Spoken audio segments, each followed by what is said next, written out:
Hello, my friends. I hope you are all doing well today. I am glad to see you. It is Saturday, December 16th. My goodness, how the time it does fly. And welcome. Thank you for being here. Is it too early? Well, it's not too early on the East Coast. Tell me if you have already had dinner, what you had for dinner. If you didn't like what you had for dinner, tell me what you wish you had for dinner. Hi, Colin. I saw you're dropping in and then stepping out. Thanks for being here. Appreciate you, friend. Everybody else who's here already too. Sashina, what happened? I'm sorry I was distracted right before this stream, so I did not catch up on the chat yet. And I did see you sent me some emails, but I did not check them yet. I apologize. Um, it's only 4:30, so no dinner. Yeah, silly like yoga pants. You said three things to share? Okay, I'll check them on my phone in a minute here. And the ram's gone. Okay, yeah. Sometimes you gotta cull dead weight and dangerous weight, you know. Hard decisions to make, but sometimes for the greater good of the herd, I will share them with the chat. Um, my computers just hate, they feature me. They feature me. Uh-oh. Shouldn't I preview those before I show them? I'm sorry, excuse me. I'm still I am still recovering a little bit. My voice is a little off yet, but regardless. Last night I had such a great time being back.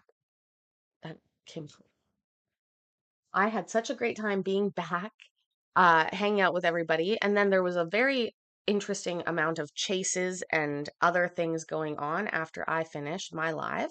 Does it sound much better? Oh, I'm glad to hear that. In It feels a little worse in a way, but I'm glad to hear that it sounds better. Although I did make some adjustments to my audio, so perhaps the audio just sounds better. I don't know. Anyways, we so last night we watched Bon Court. We got through all the women and then some of the men, and we are going to continue on that road tonight. We are going to go through the rest of the men, and then because it's Saturday and I don't have anything else to do, I figure we'll probably do a pretty long stream today, and I've got some family court for us to watch ready as well. So, um, I like I said, appreciate you guys being here. Ham bean soup. Okay, ham bean soup. I've heard of split pea soup where you would put ham in it, but bean soup? I don't know that I've heard of that before, Mike. Um, Interesting. Is it a good recipe? I wonder. I got myself a coffee this morning. You know how much I love Tim Hortons. Um, they even put a little smiley face on the top. I just love it. Love it, love it, love it. Ham and Great Northern beans, carrots and celery. No onions? No onions. So I believe is a mirepoix, Mirepoix, mirepoix. I thought that was like the three oh there is onion. Okay. So like I thought that was carrot, celery, and onion is a mirepoix, like that's a French term for like the base of sort of cooking or like flavor. Flavor Town. It's the ticket to Flavor Town, the mirepoix. Um, Carrot, celery, and onion. There it is. Carrot, celery, and onion. Um, so obviously starts with that, I would imagine. I think I was older when I realized that flavor comes from the things that you maybe you don't know that you like as a kid or that you think you don't like. But then as you get older, you realize, oh, yeah, when you add garlic, it is called something else, isn't it? Okay, like I said, we are going to be getting to watching Court. We have I'm gonna pull up the stuff from Sashina, so I'll be dipping off the screen here for a minute. I'll pull that up and then we will get going with that. And then I'll look at the Sashina stuff, okay? So give me one moment here. Like I said, we're gonna get started on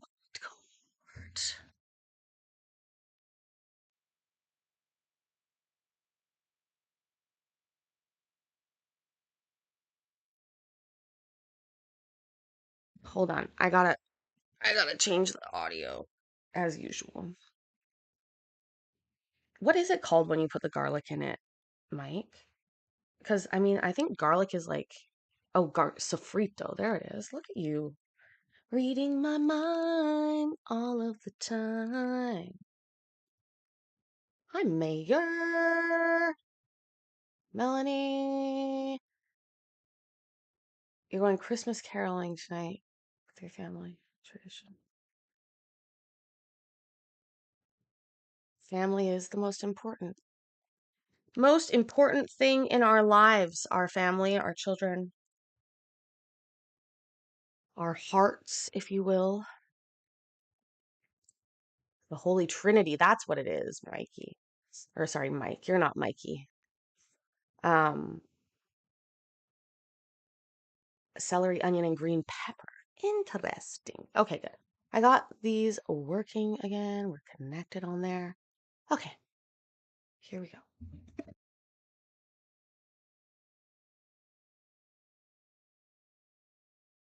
Magistrate. Yes, ma'am. Thank you. Okay, next we have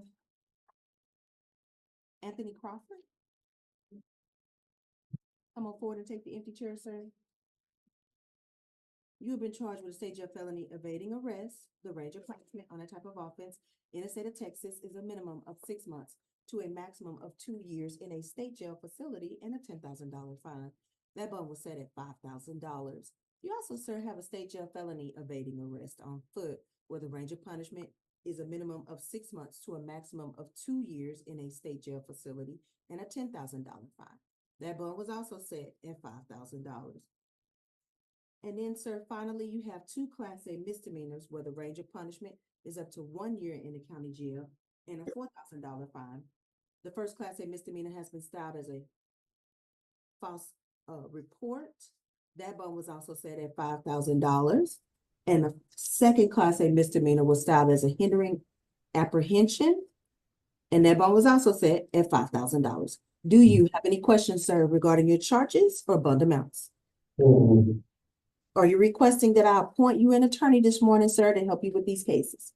All right, sir. Take care of yourself, sir. Next, we have Victor Ramirez.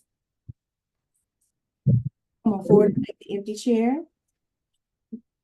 So you've been charged with a violation of protection order or bond condition. The range of punishment on that type of offense in the state of Texas is a minimum of 2 years to a maximum of 10 years in the Texas Department of Correction and a $10,000 fine.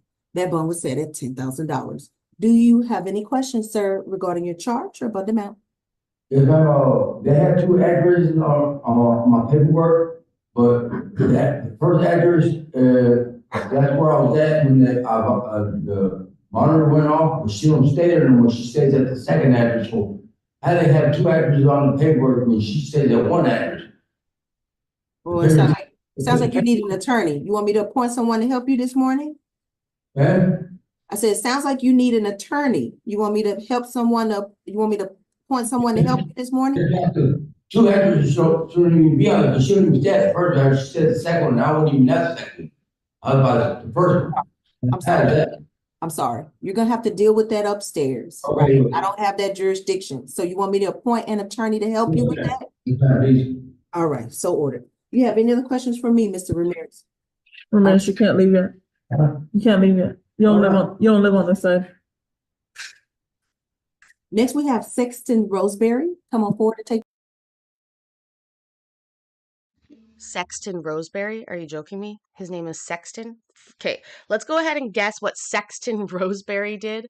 Also, what did Sexton, I mean, what are you going to call Sexton in school? Call him Sexton. You don't even need a mean nickname. Seriously, who calls their kids Sexton? I'm being serious at this point. Like, I'm I'm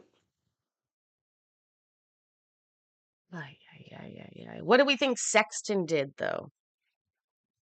I think Sexton stole from a berry farm, a pick your own berry farm. Sexton went and he picked his own berries, but then he stole them.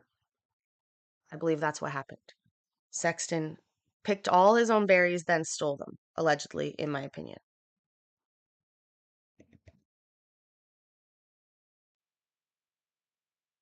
The empty chair?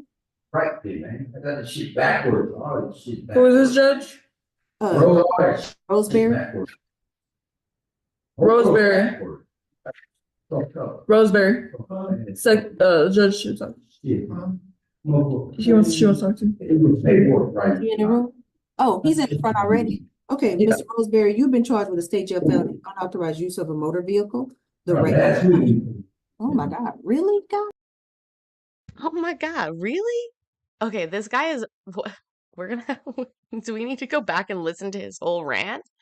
Everybody sort of ignored him, but he is certainly making himself heard, and it's not Sexton. Interesting.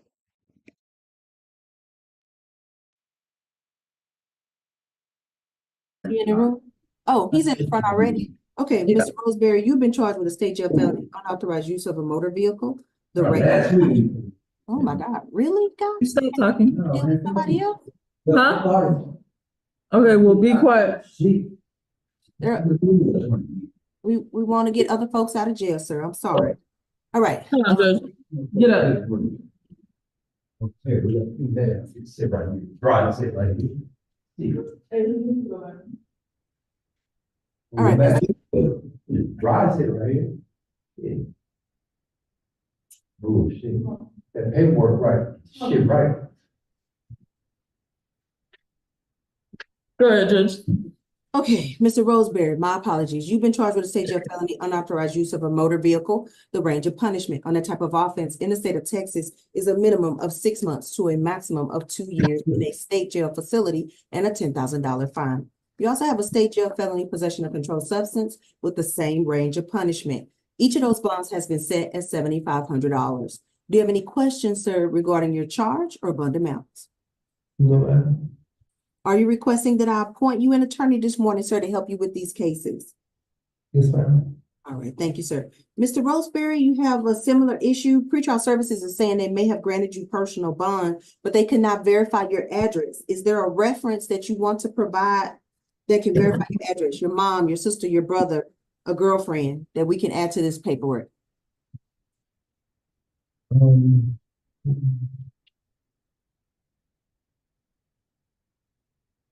At this moment, I can't think of anyone's phone number. Okay, all right. Well, if you come up with any numbers, let the post sergeant know so we can see if we can get you out of there on bond. Okay? All right. Thank you, sir. Take care of yourself. Gotta give him a moment because you don't live over here, okay? Mayor, with the shout out from Sue, are you talking about? On We Got a Case? It was amazing. I also watched it again today because it was so sweet. Takes a lot to bring a grown man to tears. I think both of them shed a few tears. Creed holding up a sign to hide his, and then Mikey just straight out crying. I think we know how special that is because we watch these things. It's hard for people that aren't in this to know how special something like that would be, how unique and how like validated and seen that you would be. Um, it's like 5 words. It's actually a great reminder about how little things can go really far for people and change their lives in a way. Um, Even still, like even me as a creator, when I get a notice on my phone that says you know, the creator that you commented on loved your comment or replied to you, is still exciting to me. And so I totally understand how that works. Mayor, we are glad to hear that you're doing well. Um, I was recently testing something, um, assessing, basically it's an AI like summary of my lives. And so I was testing it out and I put a couple of them in, and one of them spit out and it said that I started off the live expressing concern about somebody named Mayor and their heart attack. So, um, I'm glad to hear that you're doing well. I thought that was really interesting. They picked up on that. They only give like 5 points, and that was one of the points that they put up there. But anyways, we are watching some Bond Court right now. I am, I guess, recovering. I don't quite know what's going on with my chest or my cough, but I'm I'm okay. I'm just don't sound great, but I am okay. And yeah, we are on our countdown to New Year's and countdown to a bunch of other things. So, um, a little ticker tune-up. Oh, I like that, Mayor. Well, I'm so glad that you listened to your body, that you got to the hospital, that you you did that. Like that's so important. I'm so glad for that. Um, like I was saying, like I've recent like this cough has got me a little bit out of breath, which is unusual for me. And so, like, I haven't been able to exercise either, and it's like ugh, a lot.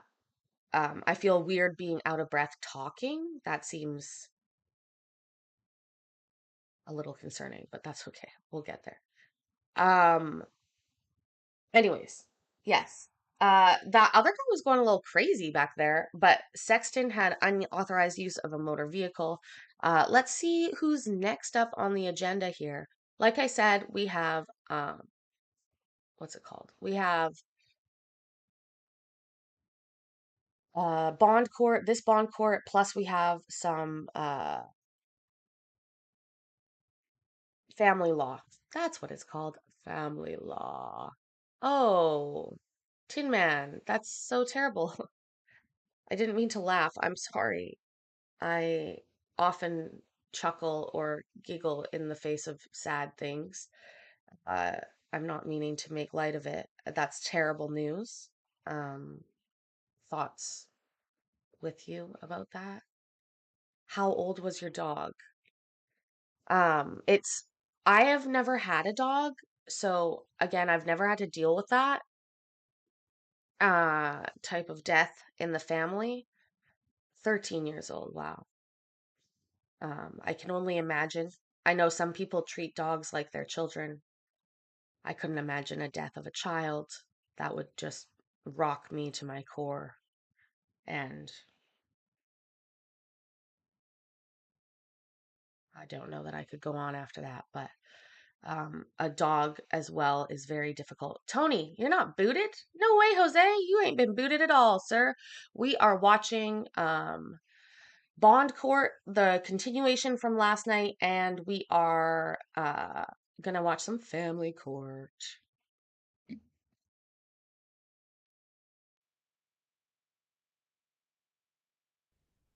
Next, we have Dylan Mackey. Mr. Mackey, you have been charged with a state.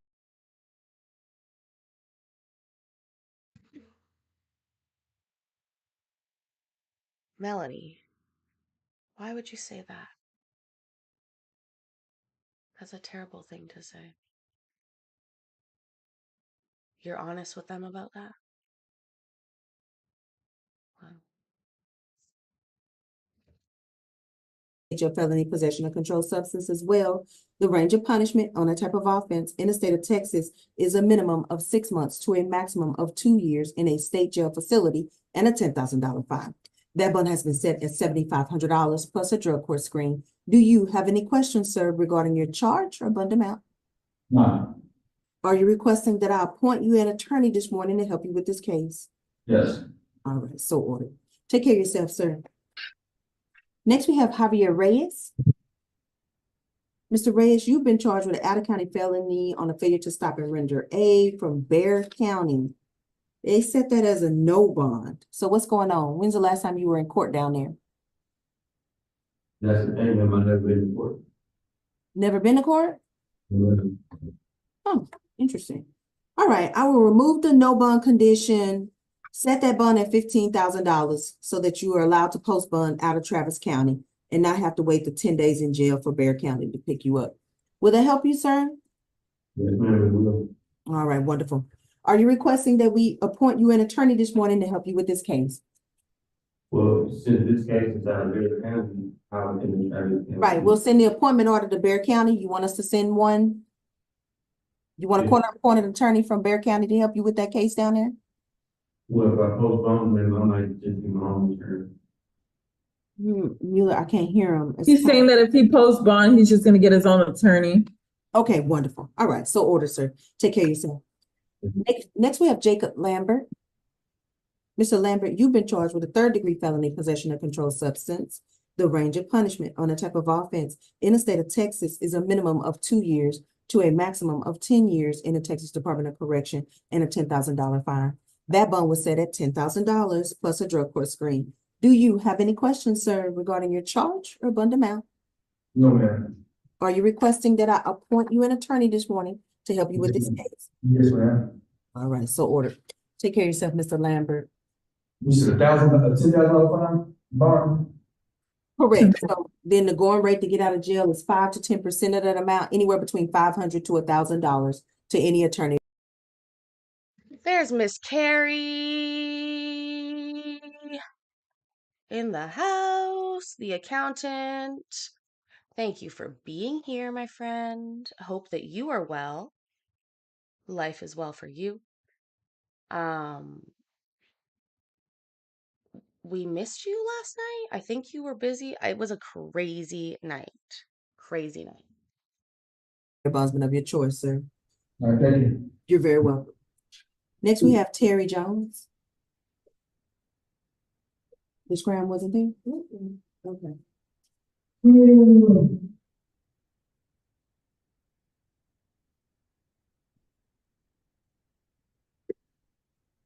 Mr. Jones, you have been charged with the state jail felony possession of controlled substance. The range of punishment on that type of offense in the state of Texas is a minimum of 6 months to a maximum of 2 years in a state jail facility and a $10,000 fine. Okay. That bond has been set at $7,500 plus a drug court screen. Do you have any questions, sir, regarding your charge or bond amount? No, ma'am. Do I have a PR bond? Am I able to get a PR bond? Let's look and see what pretrial said. Yeah, pretrial services did not recommend you for personal bond because they say you have a lengthy history. But I mean, that can be overcome. So that brings me to my next question. Would you like for me to appoint you an attorney? He can get personal bond for you free of charge. Yes, ma'am. Can you do that? Yes, sir. I'm sorry, Pete, what is this? For, so she's gonna be on the next docket or? Yeah, in that, So you just need a signature or?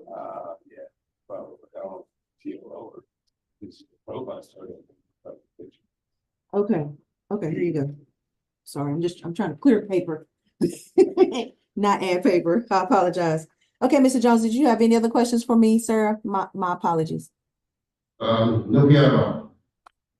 Right, but the attorney can get it for you. So when you see the attorney, fill out the bond paperwork so we can get you out of there. Okay, when am I gonna see the attorney? In the next 1 to 2 days. Okay, great, thanks. You're welcome, sir. Take care of yourself. Next, we have Patrick Fowdy.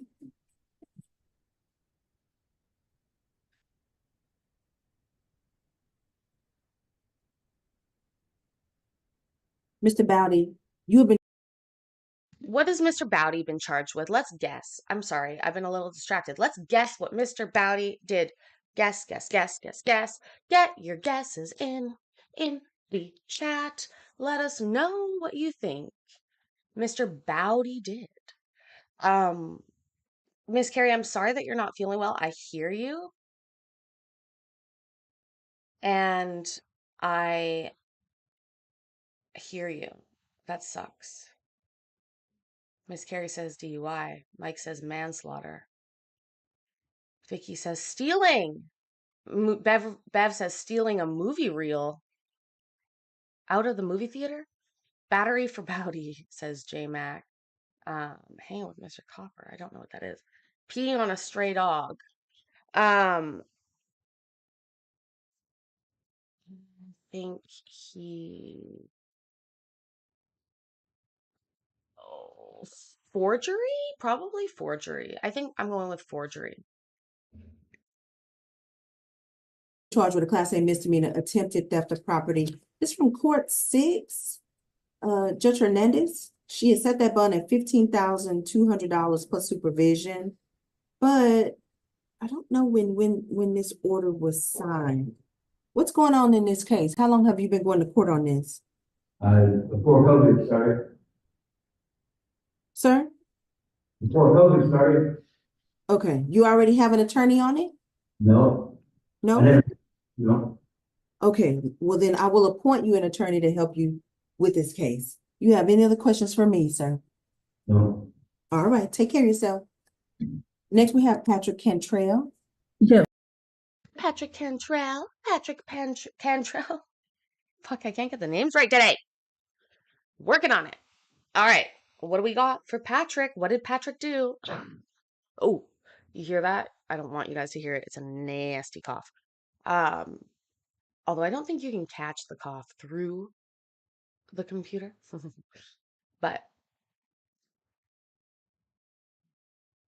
I've been busy for a while. Is there a Mr. Paisley? There is.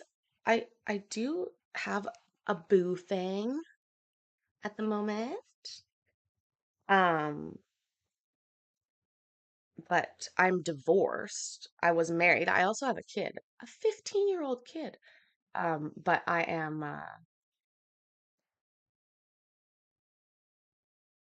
I'm technically taken, I guess, that we would say it like that. I'm not moving too fast into things. You know how it goes? We go slowly. We don't need to, you know, dive into things and label them right away. That's what Crazy Paisley does. We don't need to do that. Hi, Leanne. Welcome. All right, we're seeing assault, theft, stole a hot dog, theft of domesticated animals by deception, drug offense, kicked a stranger. Ouch. Ouch. Oh, my trip to Florida, incredible, Miss Carrie. I know what you're thinking. I'm talking about my first trip, my actual only trip to Florida, obviously. Uh, Mikey went ahead and screwed me over with scheduling his vacation around the same time as mine. Didn't know that was going to happen. I love all the rumors, very funny. Um, and don't I wish I was in Florida? Anyways, all right, no more bets. Let's see what's going on. Because you're not from here. He's gonna be done separately, Judge. Cantrell? Yes. Okay. Next we have Mateo Collins. Mr. All guesses just transfer over to this guy now. Collins, you have been charged with 3 counts of a Class B misdemeanor graffiti. The range of punishment. No way. No fucking way. That is the first time I've ever heard of that charge. Somebody else find me it. Graffiti? Are we joking right now? This is as bad as not crossing against a pedestrian turn signal. I mean, I'm serious. Graffiti? Wouldn't that be a ticket? Wow. But she said graffiti. I mean, you'd think property damage might encompass that as a whole in terms of the charge. I'm impressed / weirded out that they have a specific charge for graffiti. Does it have to be sprayed? Like I want to know what the legal I want to know what the legal definition of that charge is, because I find that really interesting. Because again, you'd think that property damage, uh, defacing somebody's like there are multiple other charges that I could think of that would encompass this that type of behavior. So it's interesting to me that they have a unique graffiti charge. I will make a little note of that and look that up later to see what the legal requirements are for that, for them to be found guilty on a graffiti charge. On that type of offense in the state of Texas is up to 6 months in the county jail and a $2,000 fine. Each of those bonds has been set at $2,500. Do you have any questions, sir, regarding your charges or bond? Hold on, I've definitely heard of drunk drivers getting less of a bond. You're telling me $5,000 for graffiti bond? A person commits an offense if, without the effective consent of the owner, the person intentionally or knowingly makes markings, including inscriptions, slogans, drawings, or paintings on the tangible property of the owner. Interesting. Thank you, Mike.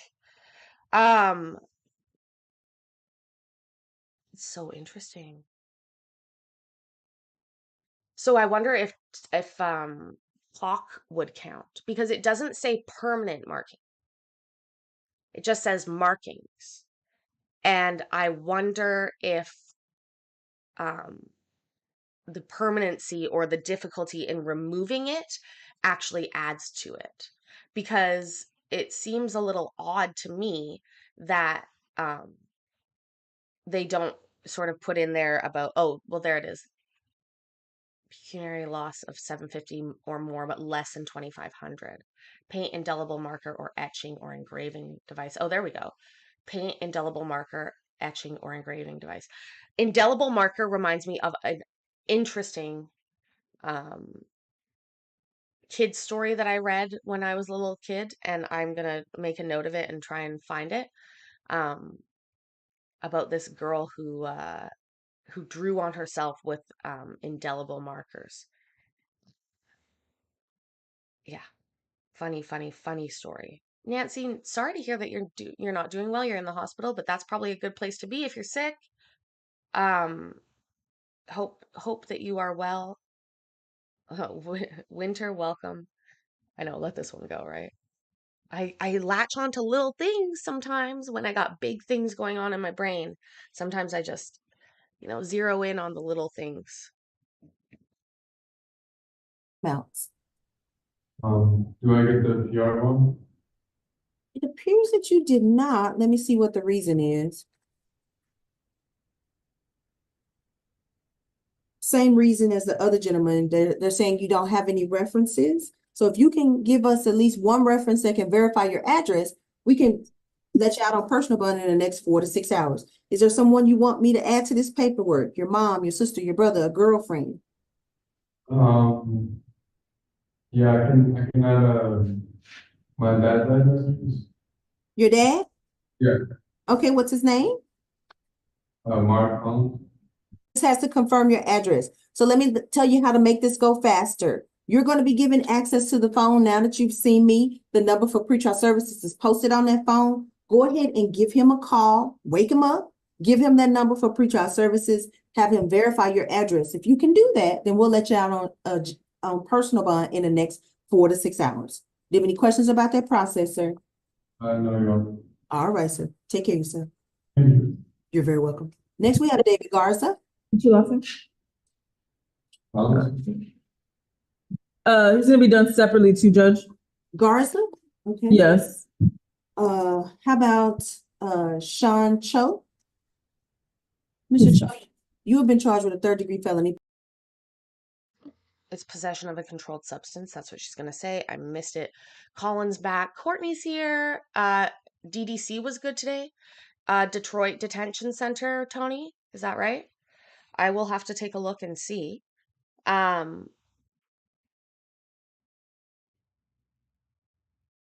Let me see here.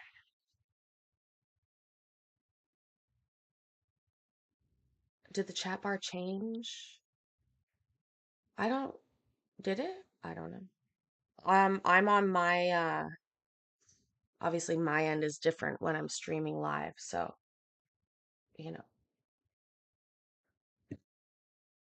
Possession of controlled substance, the range of punishment on a type of offense in the state of Texas is a minimum of 2 years to a maximum of 10 years in the Texas Department of Correction and a $10,000 fine. That bond has been set at $10,000 plus a drug court screen. Do you have any questions, sir, regarding your charge or bond amount?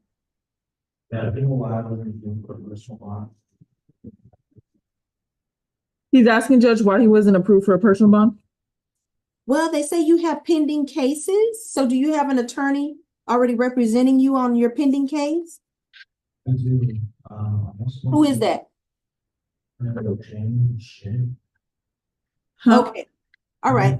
Yeah, so that's correct. That's what this says, that attorney has already picked up your bonds and she's going to be posting bonds on you, I suppose. So here's how you make it go faster, Mr. Cho. You're going to be given access to the phone. Go ahead and give your attorney a phone call. Let her know you've been magistrated and you're ready to be for those bonds to be posted so you can get out on personal bond this morning. Okay? Isn't that called an attorney bond or surety bond or something? Oh, I don't know. He's talking really low. He's Have him asking. come forward. Have him come forward because I just can't hear him. Go ahead, sir. That's called an attorney post your bonds, but.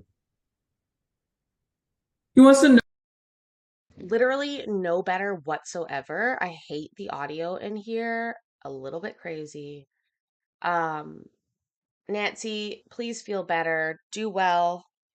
Just rest up. That's important, okay? Um, yeah, just be well. We're all thinking of you, sending good vibes to you. Grim, thank you once again. So far, so good with this new cable and the microphone arm. I'm feeling so happy about that. Thank you so much. Um, makes a huge difference. Seriously, has made a huge difference. So thank you once again for that. Appreciate it. What it's called when a lawyer posts his bond for you? Sure, they either do a personal bond or a surety bond. It's all called the same thing. Okay, I just wanted to make sure.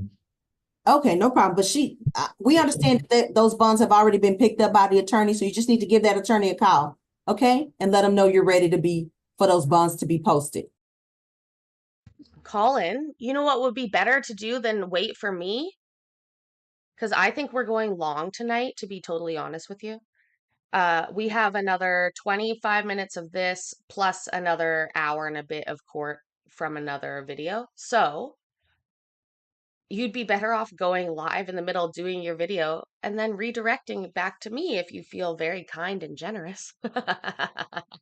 But I think we're going to be long tonight.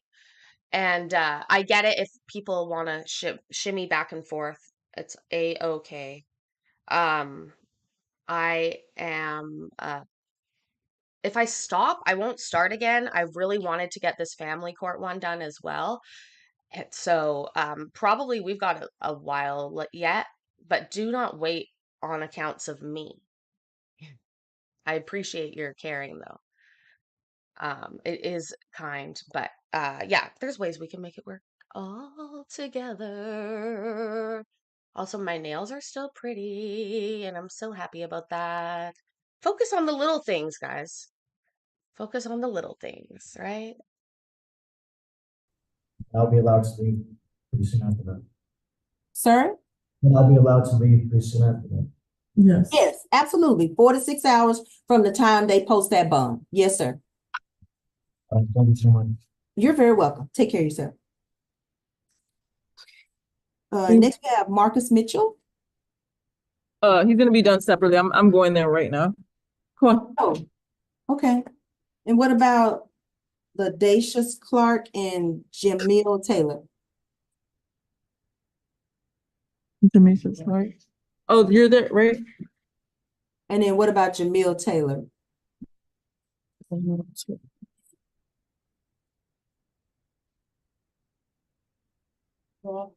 No. Okay. I don't, you know. Yeah.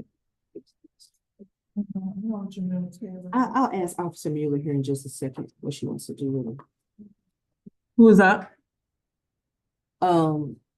Just the next docket, they're ready. If you're ready, we'll do the next post 1 and 2 unless you tell me you're not ready. Do you have the docket? The new one? I don't. Uh-oh. Go ahead. Who I was gonna tell you, this one for Maria Jose Ibarra. The EPO. Ooh, Mayor, that sounds delicious. Having grilled ham and cheese sandwiches and homemade French fries. You know that my homemade potato wedges are one of my daughter's favorite things, and I make a very special dipping sauce that goes with them that she loves. Mayonnaise, paprika, garlic salt. That's it. Mayonnaise, paprika, garlic salt. Mix that all together, and it is delightful. Officer Porkchop, welcome. How are you? She is so pretty for a CO. Uh, she's pretty for anybody, really. We'll say that. It's not even the right defendant, it's an old defendant, and Judge Harris Schultz already signed it. So what do you want me to do? I don't know, but, I mean, it's the totally wrong defendant, because that person's not even, So we're not issuing it? not for the, I mean, I don't know if you want to issue the EPO or not, but these two don't match. The name of this defendant don't match. Okay, no problem. You can go, sir. Ooh, child, this has been a night. I'm sorry, we both shaking our head. If you want, we'll just roll into post 1 and 2 for the next group before we go to the women, because I only got like 4 women off of all 3 dockets now. I just don't have any of their names, and they're like doing chow right now, so I don't know. They're not gonna be able to pull them all out right now. Oh, That's so the we can't only do them? Yeah, probably not them. That's gonna have, yeah, Aisha's probably gonna have to do that one. Oh, okay, all right. Well, all right, so is Mr. Clark in the room? Yes, I have Clark, and then the other individual, that you said, I don't have him on here.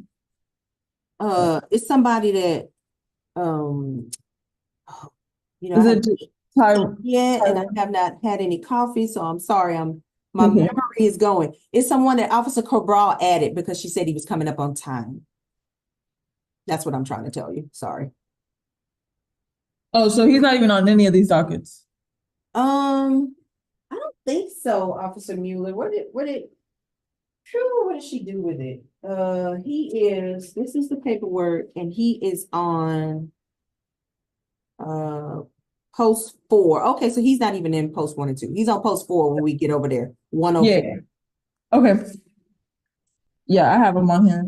Oh, you do have him. Okay, wonderful. 104. All right, so who do you want to do next, madam? Okay, I have Clark right here. All right, thank you. Okay, what did Clark do, guys? We don't know if Clark is his first name or his last name. I think that has a big difference. As we always talk about, first names and names mean a big thing. They are something given to you by your parents for the most part.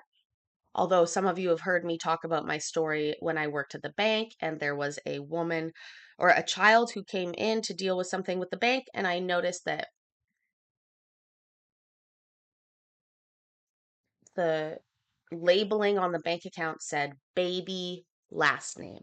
And I thought, oh, like maybe they opened this bank account when the baby was young. Maybe it was just an idiot that did it, whatever.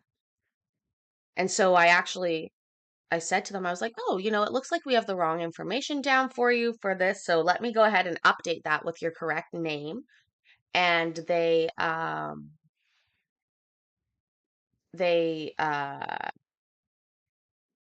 were taken aback and said, no, I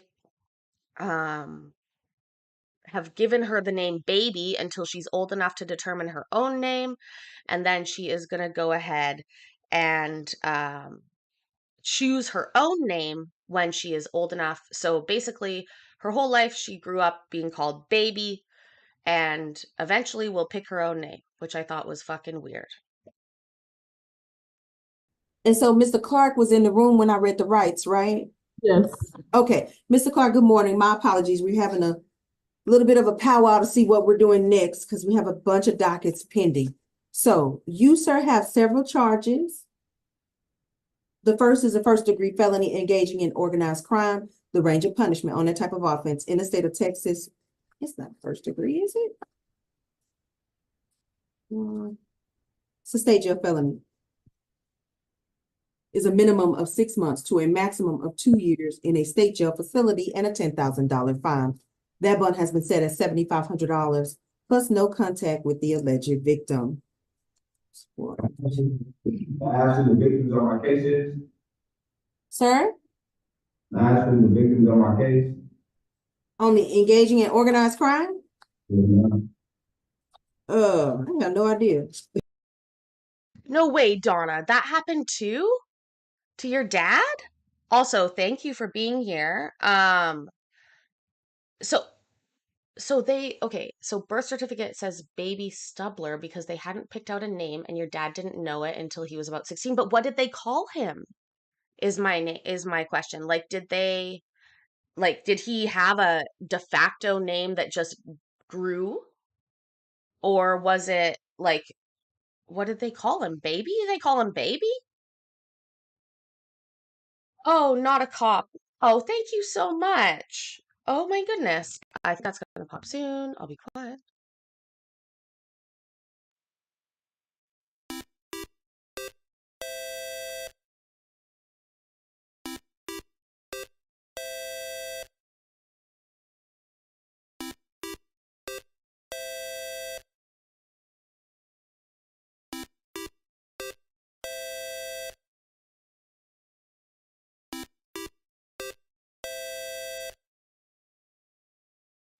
Well, Tony, you would be the first-ish to be banned. And don't worry, you can't really say anything inappropriate in here or stupid. So Donna said they called him by his name, they just forgot to update it. So just like me, forgetting to do paperwork, part of my life, stupidly. Um, that's interesting. Uh, Also, yeah, we don't ban. If I do find the need to ban somebody, we actually have a ban appeal process that happens quarterly, within which you can go ahead and request for a review of why we banned people. But it's in the end up to me because it's my channel, my name, my space that I like to have for all us together. But really, we do not. Yeah, we don't. We it tends to be hard to say something that'll make me really that upset. But if you come in here to disrupt, to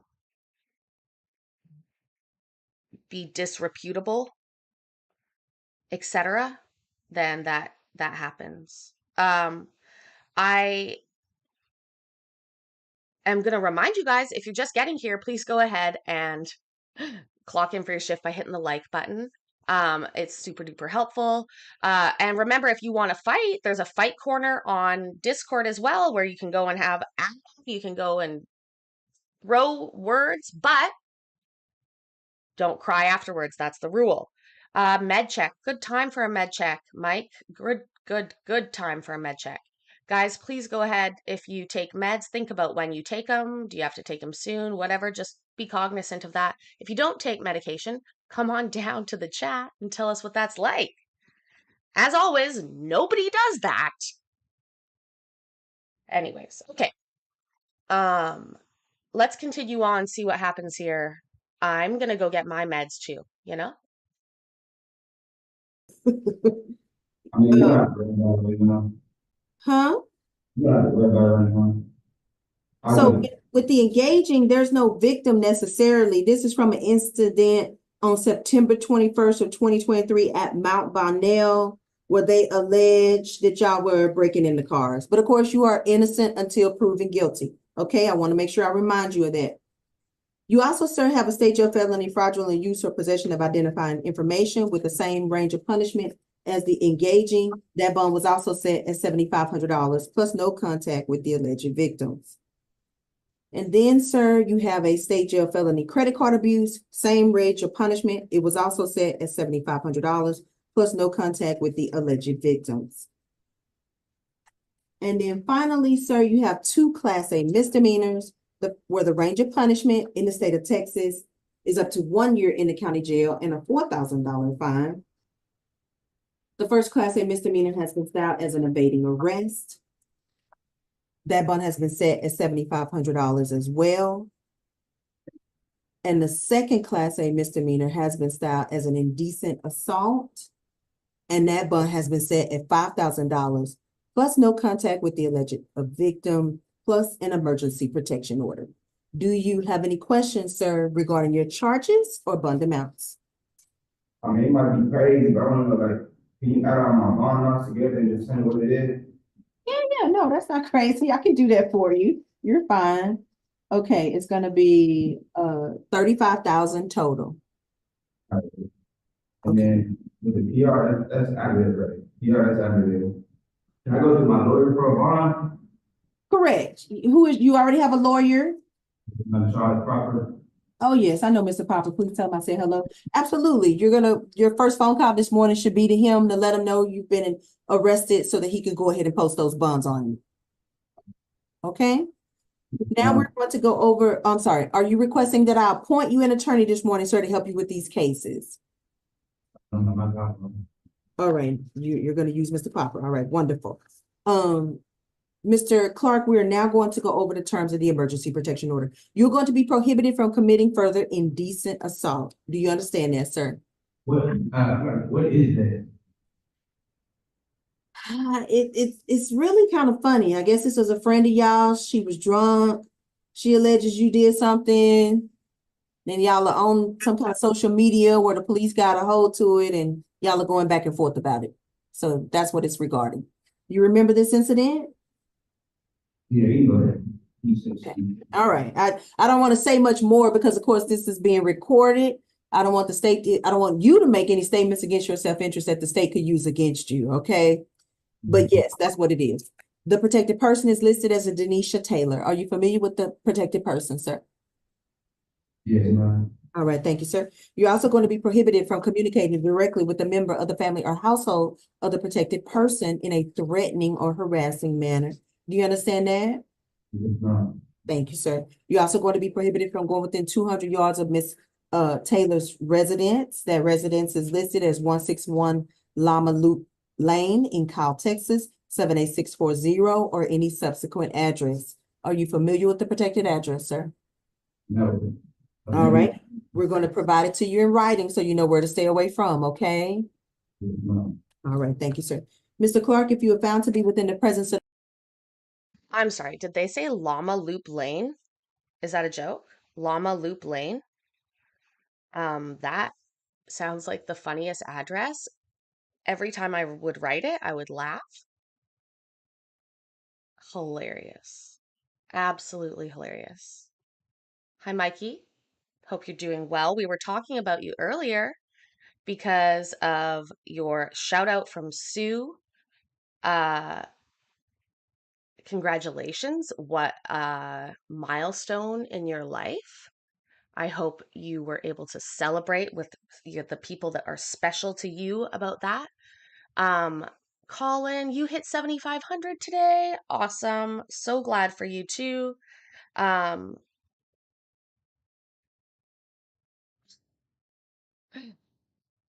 I'm so glad for you guys. You don't think this judge is above a date at Applebee's? Well, you know what? If anybody is above a date pretty much anywhere, maybe that's a red flag. Like if you were to date somebody and they were to say like, "Oh, no, I need to go to a place that's more expensive or whatever," like that would be a red flag to me. I'm a pretty easygoing girl though. In some ways. I'm super easygoing in some ways, and then I am super duper um high maintenance in other ways. Uh Mikey sent you a Christmas card to you and the kids and drew you a Merkin fever on a crotch. Oh my God.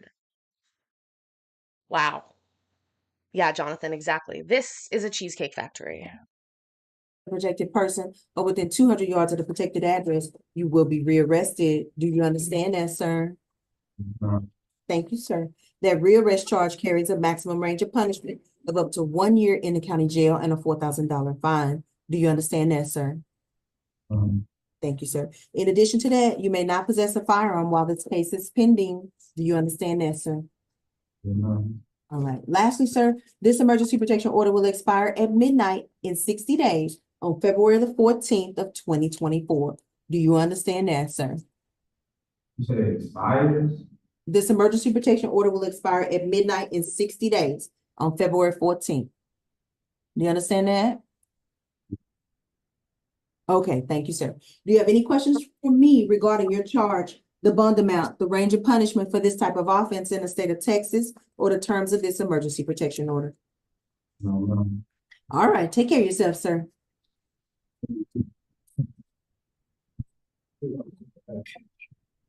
Okay. Over the- I'm gonna do that one that refused. Um, 3,500 or 35,000, sorry.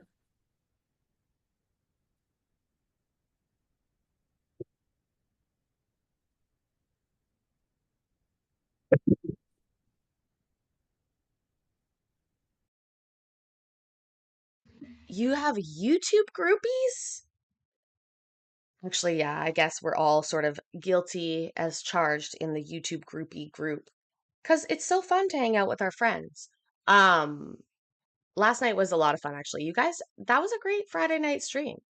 But seriously, I am so excited for you about the shout out from Sue and Stansbury. That is honestly, it's like making it in a different way, like very cool. So congratulations, Mikey, very much. Colin, 7,500. That's such an achievement. I don't know where your second channel is. I've told you 57 times, but This is.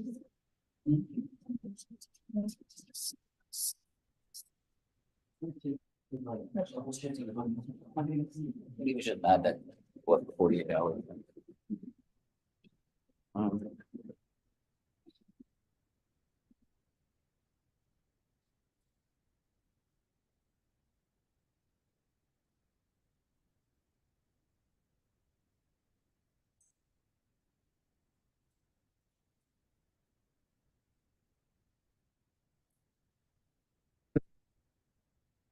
Hey, the judge here to talk to you. Hey. All right, you don't have to, as long as you're awake. He's here, Judge I'm sorry, madam. Who is this? Mackey. Well, that's what your name says on the paperwork. All right. What's your last name? Jonathan.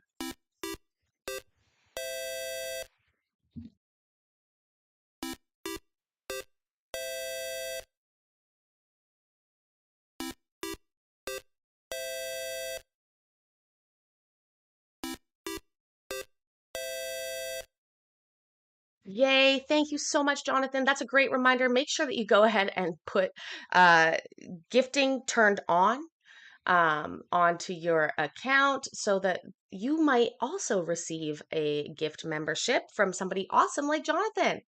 Where's the Louvre? Welcome. Thanks for being here. Michelle, welcome, welcome, welcome. Guys, make sure that you've clocked in for your shift by hitting that like button. Super duper helpful to me with YouTube Daddy. And don't forget, tomorrow is our members only. So we will be welcoming all these new members to come and join us for members only. Tommy V and Emma, welcome, welcome, welcome. Did somebody say you had you got 3K? Yeah. Look at that. Celebration all around. So glad to see my friends doing well. Very much, very, very much. Seriously, love it. And I love it when lurkers get memberships too. You know, that's awesome. It is such a great gift for people when you give like that. It's awesome. So thank you all. And yeah, please do make sure that you're subscribed to this channel already. If you're not, uh, what are you doing? What are you doing? That's him, right? Okay. What's the name, madam? Mackie, I don't have a Mackie. or what is it? He's the one that's in post 421 on the docket. Which Oh, dog? sorry. Sorry. Sorry. Oh, Mitchell? Yes, Mitchell. Okay, Mr. Mitchell, my name is Tanisha Jeffers, and I'm going to be magistrating you this morning. First, we're going to go over your general rights. You have a right to remain silent. You are not required to make a statement. Any statement you do make, however, can and will be used as evidence against you should your case proceed to trial. You have the right to retain an attorney. You have the right to have that attorney present during any interview with any peace officers or other attorneys who may represent the state. You have the right to terminate an interview at any time. If you are indigent and cannot afford an attorney, you have the right to request the appointment of an attorney. You have the right to an examining trial, which is a pre-hearing if you're charged with a felony. Will be given a reasonable time and opportunity to consult with an attorney, and you will be admitted to bail if allowed by law. Do you have any questions, Mr. Mitchell, regarding your general rights? No, Judge. Wait, did I already? Okay, yeah. All right, so you have been charged with a third-degree felony, unlawful possession of a firearm by felon. The range of punishment on that type of offense in the state of Texas is a minimum of 2 years to a maximum of 10 years in the Texas Department of Correction and a $10,000 fine. That bond was set at $10,000 plus no possession of a firearm. You also have a state jail felony possession of controlled substance, where the range of punishment is a minimum of 6 months to a maximum of 2 years in a state jail facility and a $10,000 fine. And that bond was set at $7,500 plus a drug court screen. Do you have any questions, sir, regarding your charges or bond amounts? No, Judge. All right, thank you. Are you requesting that I appoint you an attorney this morning, sir, to help you with this case? All right, so ordered. Take care of yourself, sir.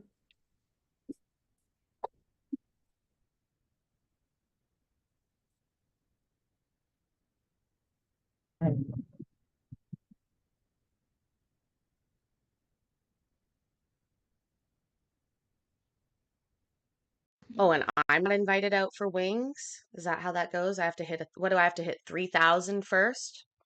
Also, Sashina, a fig leaf covered statue of David facsimile. Are you joking? Facsimile. Isn't it facsimile? Regardless. Um,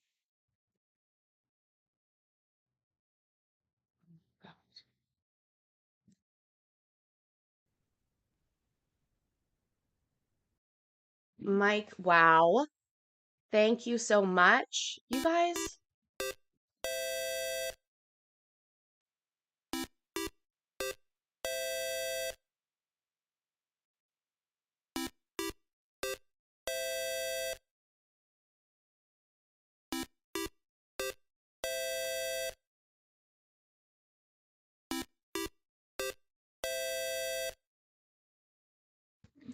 Wow, Mike, thank you so much. Mikey, fuck you. 10,000 subs I have to get to before I can come and hang out. That makes me a little bit sad. That'll take me a little while to get to, but I get it. You know, the big boys club and all. Seriously, wow. Thank you, Mike. Thank you to all of our new members. Remember, you don't have to be here to become a member. So some of those people's names you saw are not just lurking right now. They have just already turned on gifting on the channel and received this. They'll get an email explaining to them about their membership.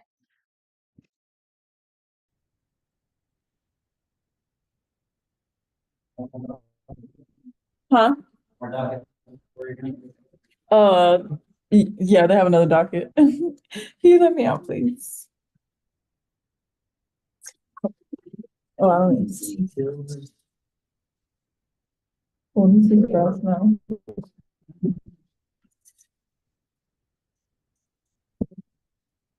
Okay, I'll pick it up right now.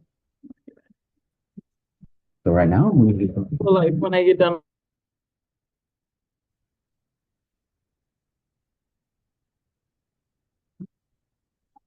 I can, hang out on the 29th on floor with you. Or anything else good? You change my December 29th, it's fine. Can you go to 5 more? Hero 126. This is gonna be David Garza. Garza.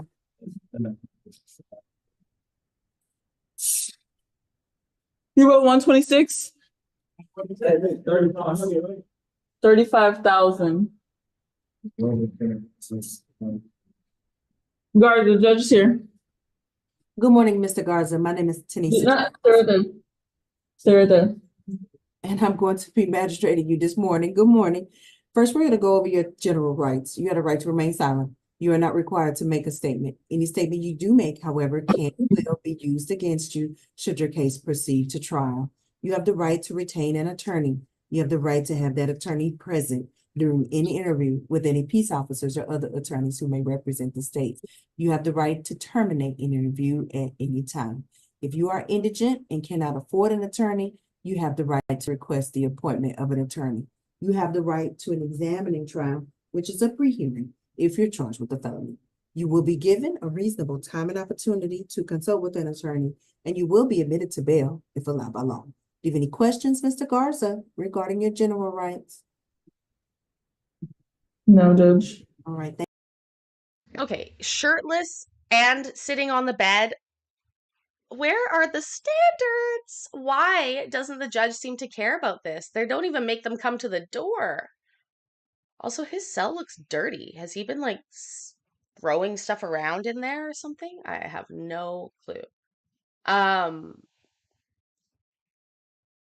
what craziness. Anyways, uh like I said, if you're just joining us, make sure that you've clocked in for your shift by hitting the like button. Tell us what you had for dinner. Jim Huntsman, you had beef stew. Who was having tacos? Was it Leanne? Was it Leanne or Winter that was having tacos? Winter. Winter's having tacos. Um, Tell us what you are having for dinner tonight. If you didn't like what you had for dinner, tell me what you wish you had for dinner. Mayor is doing well. He's been here. Oh, he can answer for himself. Sorry. So used to saying that. Um, just to let you know, we're going to finish off this docket here, the rest of these bond hearings, and then we are going to go ahead and watch some family law. It is going to be, well, I don't know what it's going to be like yet because I haven't seen it, but I did download it. So it's self-represented, which is always better because, you know, those pesky lawyers and their law school learning, making everything boring for us, right? sir. Sir, you've been charged with a Class B misdemeanor criminal trespass. The range of punishment on that type of offense in the state of Texas is up to 6 months in the county jail and a $2,000 fine. That bond was set at $2,500. I will be. He's not talking to you. Okay. Are you requesting that I appoint you an attorney this morning, sir, to help you with this case? All right, so ordered. Take care of yourself, sir. Go stand with me for 312. What? What? No!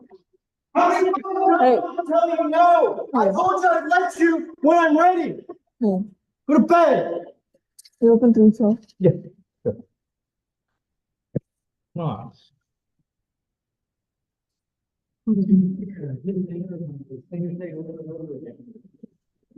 Officer Walker, is that you? I know that walk. Can I give you these? Because my desk is covered. And I'm trying to get rid of stuff. Can I give you that? That's magistrate. Thank you. I'm sorry. I heard it. I heard it. Is that it? So far, we're still. You heard it. We all heard it, Judge. Holy fucking shit. Scared the fucking crap out of me.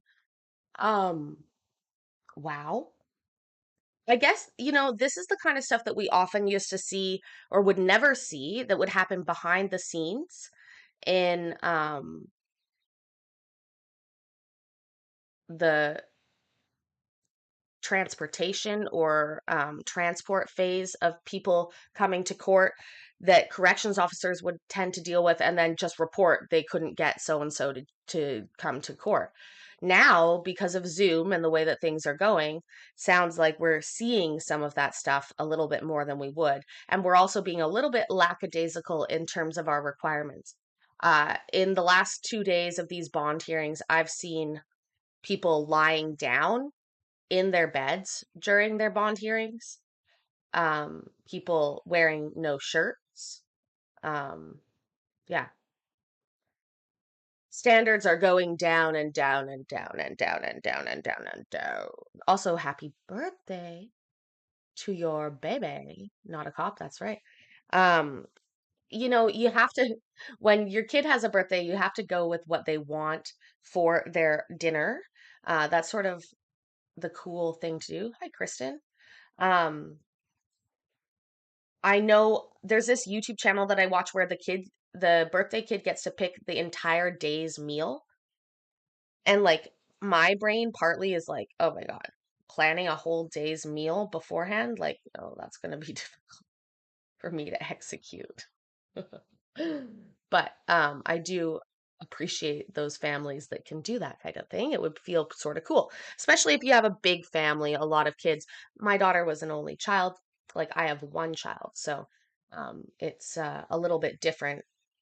I mean, she sort of picked the food almost every day. That wouldn't have been that big of a deal for her.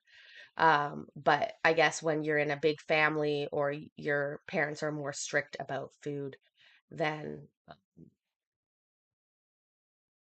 that would be a pretty cool thing to be able to do, I suppose. On post 1 and 2. Oh, like a month, lovely. Okay. 3, and then we're gonna move to the women. All right, Judge. Who is this? This is With a C, I believe. Speak of the devil starts with the C, back facing the court. Are we joking? Come on now. Like, have some respect. I would make them get up. If you can't get up and look at the fucking camera, how can you know? Like, I'm being serious now. How can that be knowingly and intelligently given by the defendant? And the judge is the person that has to assess and make sure that that happens. At this point in time, I'm not sure that we're meeting thresholds here for proper participation or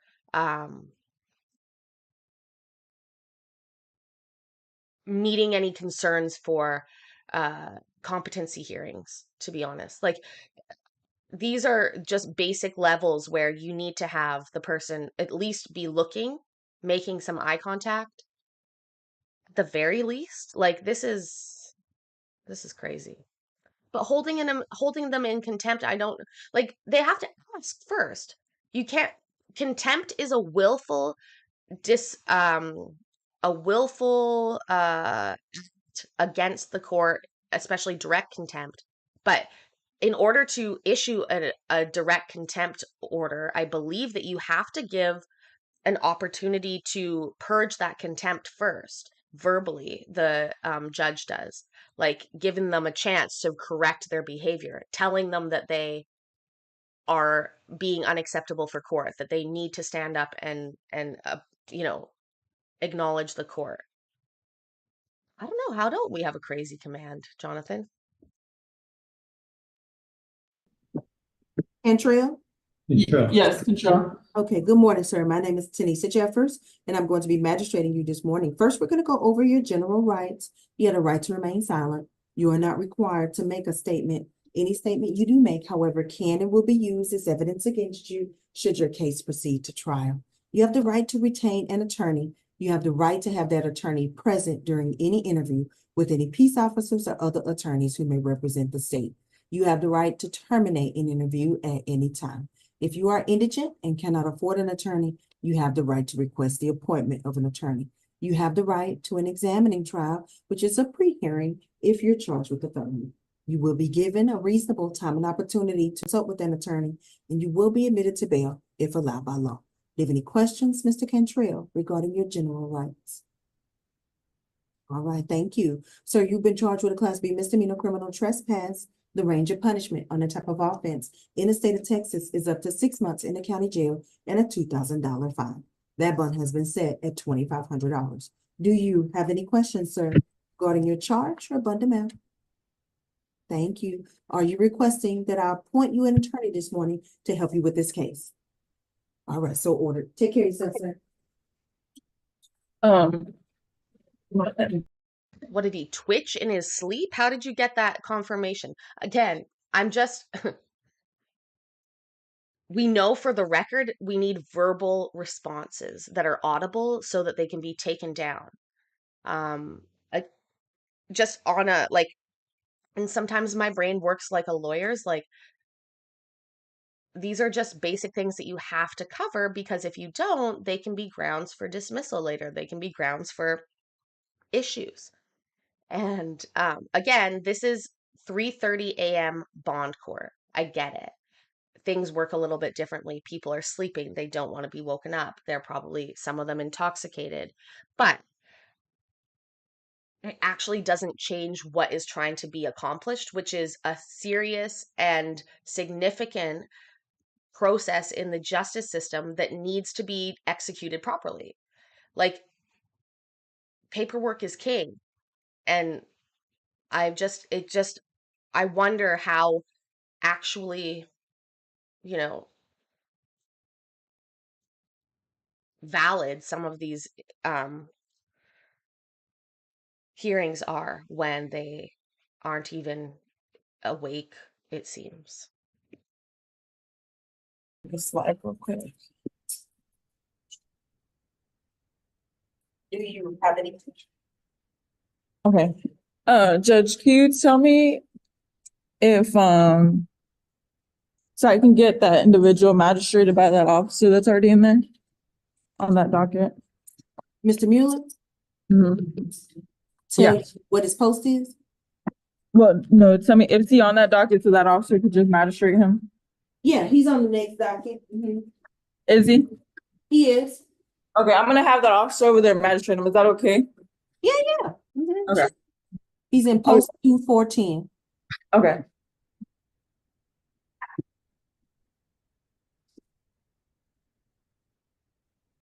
Have the officer magistrate him. What?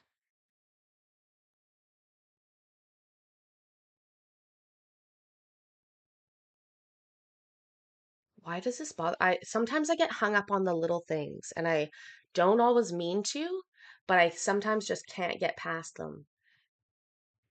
The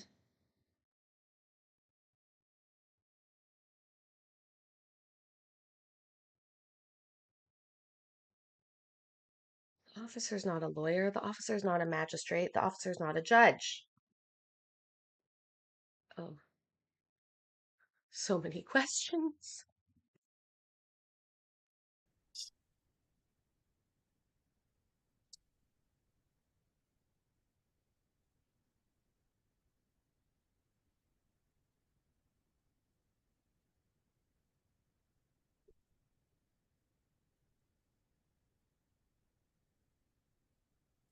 Hey, is Roy standing by? Do you know where he's at? Can you tell him to come to post 2? All right, thank you. All right.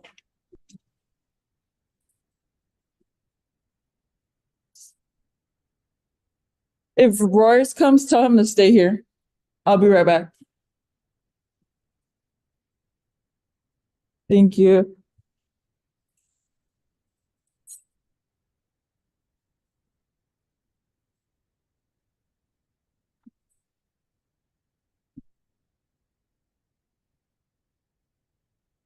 Oh, so we don't have any, we need a phone number for her to determine the EPO. They don't have any information for her. Say it again, Jeff, sorry. They say that it's disconnected. You think he has a better number for her? For him to get the EPO? Right, I need to determine if the EPO is, if she wants the EPO, but I don't have a number for her. I don't know. He may be able to. He might if you want. I mean, he might. I'm not sure. Okay. This says Hmm. that the relationship ended on a year ago. Did it end December 23rd of 2022?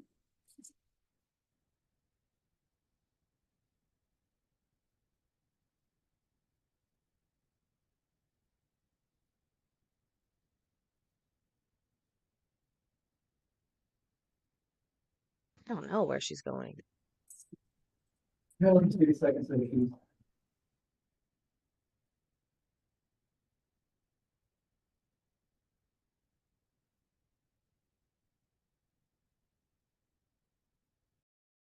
Apparently nowhere. We're gonna find out none of it because that's it over. That's okay though. We're not in court. Don't worry. We still have our family law consent docket to watch together, shifting gears as we do. Give me 1 second while I pull it up.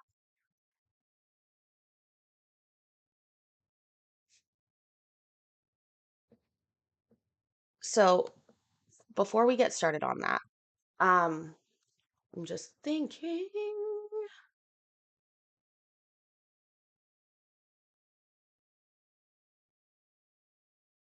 Oh, think in your head, Pace. Think in your head after we start this. How about we do that? Eh? Yeah, that's a good idea. So this is the self-represented family law docket. It comes out of the state of Washington, if I'm not mistaken. And this is going to be people that are getting a divorce or dealing with custody issues with their children and are coming before the court. They often will have been involved in friend of the court hearings. Friend of the court is a person appointed by the court to help the court.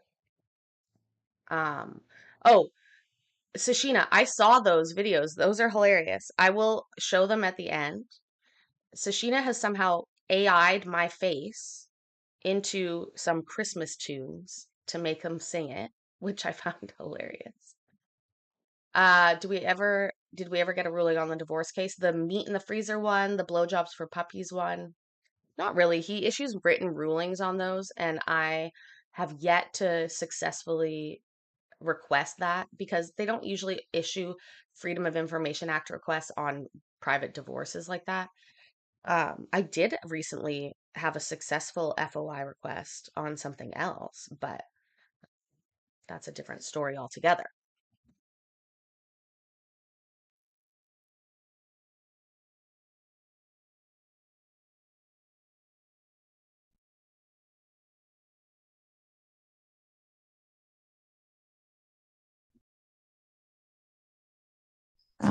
Again, thank you to all the parties for your patience in this matter. I did just this morning send you all an email. I don't know if you've had a chance to receive it or review it. It was about 45 minutes ago. So I thought what we could do is see if anyone has questions based on that. Oh, sorry, Mr. Zandy, go ahead. No, I apologize, Judge. I was getting clarification from my legal assistant on the worksheets on this case. No, Okay. I think that's good. Thank you for getting that to us. My only question is, These are lawyers. Mr. Zandy is a lawyer who annoys me, in my opinion, allegedly. Why are we talking to lawyers? Did we see what it's called? You see right below his bald head? What does it say? What does it say? It says family law, self-represented docket. A.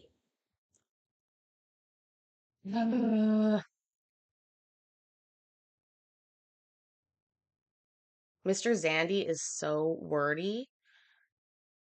It bothers me. And his legal partner, she's a bigger lady. I honestly don't like watching the attorney represented dockets because of them. No offense if they're listening, but I don't like their style. attorney's fees, that was a request made by my client. It was largely uncontested. There was no response filed from Mr. Bryan. I don't know if he stipulated to that. Basically, I just need a number to plug into The second that there's a lawyer involved, they generally switch them out of the self-represented docket, those cellulite yoga pants. If I'm not mistaken. but we'll see. Money judgment in the attorney's fee section of the temporary order.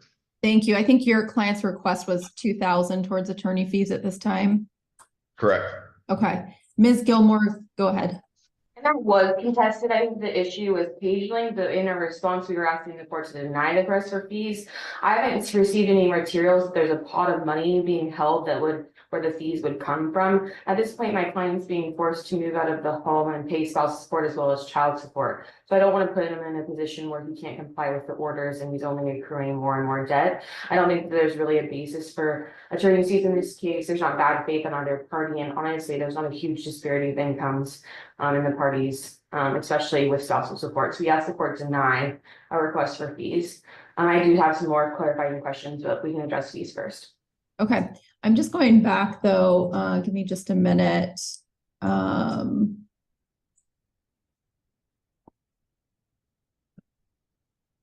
I do want to clarify the worksheets that I'm adopting from the respondent. We'll just need to make that correction. I think it had petitioner and respondent in the wrong columns.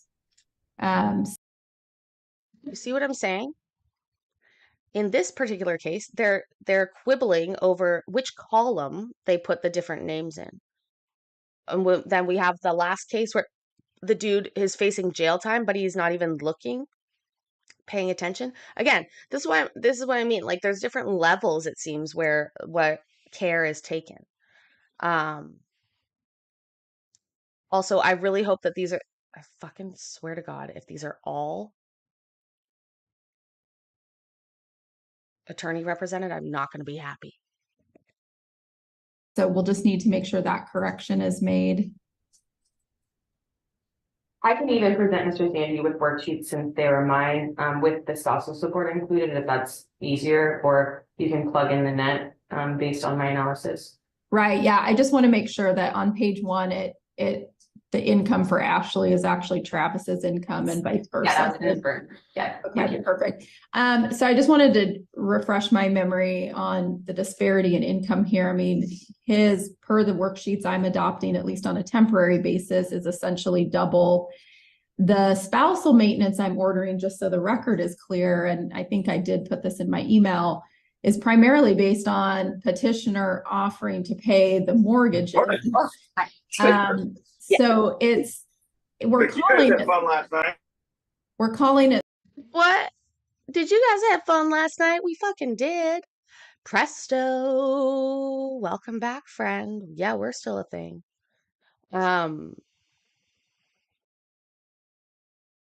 What did that person just say? Did they literally just, where did that come from? On petitioner offering to pay the mortgage. So we're calling it spousal support, but it's a little bit of an offset because she's taking on additional financial obligations. So I do think $2,000 in attorney fees, given the gross disparity in income here, is appropriate at this time. This is not a ruling that future attorney fees would be awarded to petitioner by any means, but I do think up through this point to get us through temporary orders, it does make, it's very reasonable, and I think it makes sense given the disparity in income and then the amount of debt that petitioner is voluntarily agreeing to take on through the temporary process. And I have no problems with making that payable, and I've already drafted the proposed temporary order. I think I've included on there that it's payable by April 1st. So that gives him more than 3 months to make that payment, which helps with the transition. So I'm assuming that's appropriate. That would be, I think that's more than appropriate. Ms. Gilmore, April 1st, basically 6 months. Obviously noting your objection to the payment in general. I mean, I understand 4 months is appropriate. I'll defer to the court, whatever the court would like to do. I guess 5 months. I said 6 months, but okay. And then Ms. Gilmore, you had some clarifying questions, so go ahead. So the court is adopting their proposed parenting plan. My main concern is particularly relating to the residential schedule. This schedule doesn't contemplate the fact that my client has a rotating 4-on 4-off schedule. So my concern is that under this proposal, he's going to have roughly 4 overnights a month. And if we don't consider or contemplate that rotating schedule, then he could even be losing out even further. So I would ask that we focus the schedule on the days that my client's off, and I'd ask that he have 3 overnights for the 4 that he is off. This schedule is consistent, and the parties have worked off of this schedule for the 19 years that he's worked there. So I think that would be appropriate, is again 3 overnights for the 4 that he works or does not work. That he does not work. Is that, Mr. Zandy, something that's agreeable to your client? No, and again, this is the argument we made last month, is this is an individual, and you had the information via pictures and declaration, everything else about the untreated drinking issues, and that's just been steady denial since. My client is, again, not trying to impede that relationship with Riker. She values that, she wants that, but she also wants it to be healthy and safe for him. This was a case where Ms. Bryant expressed her concern about a lot of the child now at the age of 12 being almost apathetic to dad and just expecting him to consume large quantities of alcohol. Certainly not healthy. I've got questions about 2 overnights with dad, and if he's going to be able to keep his sobriety for that period of time. 3 overnights, again, I think is potentially a recipe for disaster if dad's making the same choices that he's traditionally made throughout the course of this relationship. So I think we can keep it the same. By my math and my calculations, he's going to have at least 2 weekends per month off from work. Certainly Ms. Gilmore and I can tweak that language to, if he's give him the child on his weekends that he has off. We can certainly be flexible with that, and I'm willing to, and I can include language in the parenting plan to that degree. But as far as giving him not just more time, but a significant amount of more time as is being suggested, certainly does not align with your Honor's order, and certainly does not align with the concerns in this case, that not just drinking, but domestic violence and the criminal charges and everything else. So that's kind of where we're at with that. I think leaving it the way it is certainly appropriate. So here's my thought on this, and I'll just, be perfectly candid that one of the reasons I'm adopting a majority of the petitioner's parenting plan is, I understand respondents' arguments, but particularly his declaration seems to be kind of devoid of any accountability for substance abuse issues. Certainly someone with a DUI history that then says, yes, I've had DUIs, but now I only drink socially, essentially. It concerns the court. Yeah, I can imagine that somebody who has been involved in a criminal incident while drinking, whether or not it results in injury, death, or whatever, or just a DUI, which is a very dangerous thing. Later on, if they continue to drink socially, that is very concerning. That doesn't show a lot of reflection and maturity on their behalf. In fact, just the opposite in a way. And it does, maybe it feels unfair when other people can drink sometimes and other people can't, but we got to make sure kids come first. Kids come first. Kids' safety comes first. I think that is coupled, as Mr. Zandy pointed out, with the arrest for physicality towards individuals that will be close to the child. So, those really are the reasons that the court is primarily adopting the petitioner's temporary parenting plan until we have further input from the GAL, of course, and from evaluations. So I think what I'd like to do, let's keep weekends as is. If you and Mr. Zandy work on language that gives some flexibility and good faith efforts towards making those weekends where he is primarily off, I think that is important. The weekday right now is set Wednesday, 4:30 to 7:30. I could see, if the parties have a better way to craft this language, I think that would be helpful. But obviously he's not going to be off every Wednesday. I would be hopeful. I have less concerns about the daytime midweek visit. So perhaps if there was some language in there about flexibility on that day, 4:30 to 7:30 visit that coordinates with his 4 on, 4 off schedule. So maybe sometimes it's Tuesday, maybe sometimes it's Wednesday. I think that would be more appropriate than changing the overnights. Yeah, and I'm happy to do that. I'll just put 1 week. Father shall have at minimum 1 week to coincide with his day off from work from 4:30 to 7:30 as otherwise agreed by the parties. Perfect. And I think that would get us there. Okay. Perfect. I've got one last question. Yes, of course. Go ahead. We were asking that neither party expose the child to third-party romantic interest. I think this is going to be a huge change for this child, given the fact that these parties have been separated and continue to live together. So I would ask that the court put that restraint at least for 6 months or until the GAL can come out with a report. Mr. And unfortunately, this child is well aware of his dad's relationship with who was conveyed to be a employee during the hearing. That's not the case. This individual actually supplied a declaration talking about an affidavit form, talking about the relationship between the child and Mr. Bryant. So I although I would normally agree wholeheartedly with Ms. Gilmore, I don't think we can unring that bell. Now, so child's already knows that dad's dating, knows who this person is.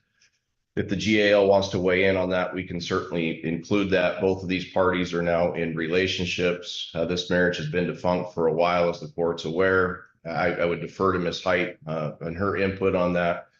But again, at this point, I'm not sure that this argument is based necessarily on the history and fairly recent at that.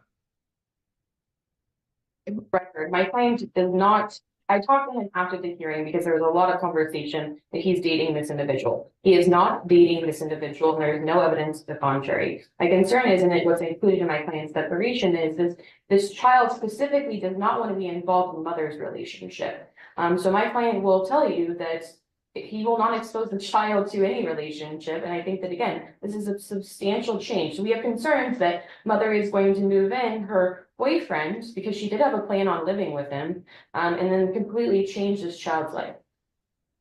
And I understand. Yeah, go ahead. I would just say this was not argued at the time of the hearing.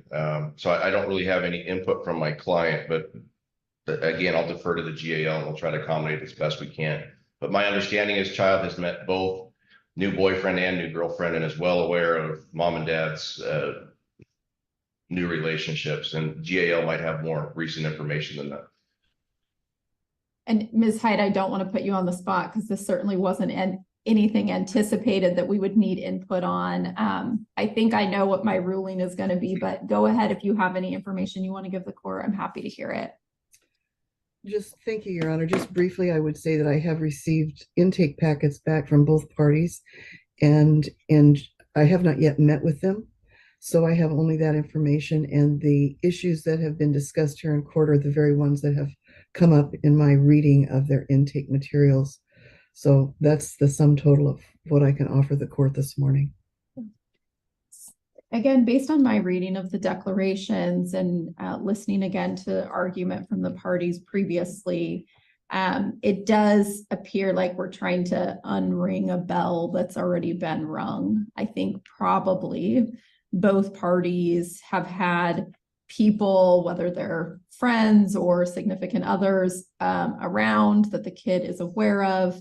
I don't, absent further input that those relationships are harmful, or that there's a concern that the GAL has about a significant other, I'm going to decline to put that in temporary orders. But I would note, and I'll put this in the clerk's minutes, that we will kind of make that a priority review point when we do have a GAL review at our next hearing date. And I'm not sure if we have set that date yet. We can certainly do that today. But if we need to do an interim bench order on that because of GAL concerns or because GAL isn't concerned, we can clarify that at our first review.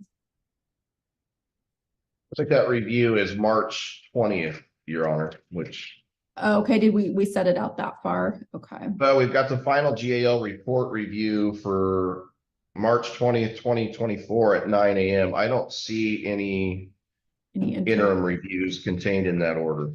Okay. I would like to set some sort of interim review, at least to check in, see where the GAL is maybe in late January, February. Yeah, let's do that if the parties don't mind. We'll just set a review date. And again, I'll just kind of note one of the things we may bring up first is whether there's been any concern about significant others with kiddo. So what dates would you propose? Your Honor, if I could just quickly weigh in. Absolutely. Something after the end of January, first part of February would be my help. That's what I would prefer. Preference is the word you're looking for, Miss Height. Again, worried about the new boyfriend and girlfriend. That just screams insecurity and like somebody's still into the old relationship to me in a way. I know you obviously don't want to introduce young children to new partners, especially if that partner is not going to stay. That's a big problem. But these people have been apart for quite a while, it seems, and the child's older. So again, there's a different standard and level that you have to look for here, as opposed to just if it was a child, a young child, you know. Okay. What about February 7 at 9 a.m.? That's fine. Okay. Is it just, oh, hold on. There are two judges who can't hear it, and I'm trying to remember who will be, do you know who's doing that docket? You probably know more. They're changing the rotation effective January 1st. So I believe it's Judge Hahn in the morning and it's Judge Basher in the afternoon. So I don't think either of them have been disqualified. So we should be fine on both fronts. Perfect. So Okay. that should be the 6th. February 7th.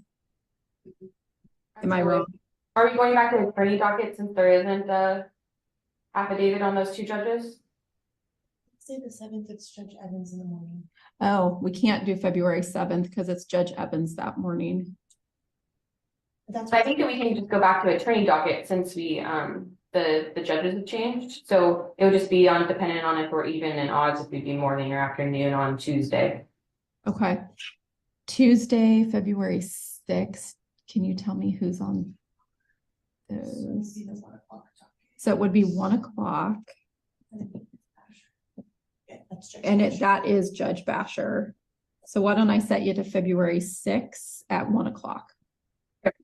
Very well. Thank you. And then let me just ask lastly, did you want to submit those orders ex parte this week, or do you want, and I think I could do an 8:45 Friday presentation if needed. I don't think we're going to need a presentation date. I think we've got pretty good direction on this. I'll ship those over to Ms. Gilmore by this afternoon. And then we could put our heads together if we need to and tweak some language. But I think we got the gist of what needs to happen. And if we need to note it on in front of Your Honor, we can always do that.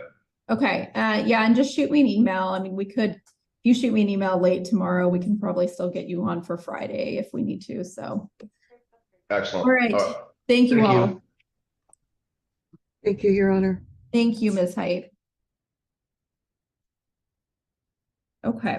I'm just going to go next to a couple cases that I think will be shorter matters. I know I say that and I'm probably, I could be wrong, but I'm going to call number 4, Emily Newsom. I see you here.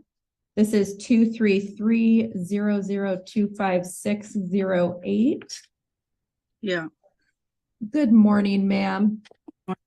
I reviewed your file and let me just ask, is there anyone else online for this matter? Emily Newsom v. Marcus Newsom.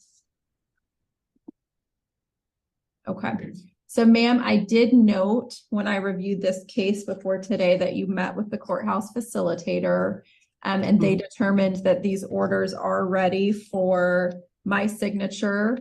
I note that we had a default order already entered against Mr. Newsom for his failure to respond or participate. And I have reviewed your orders.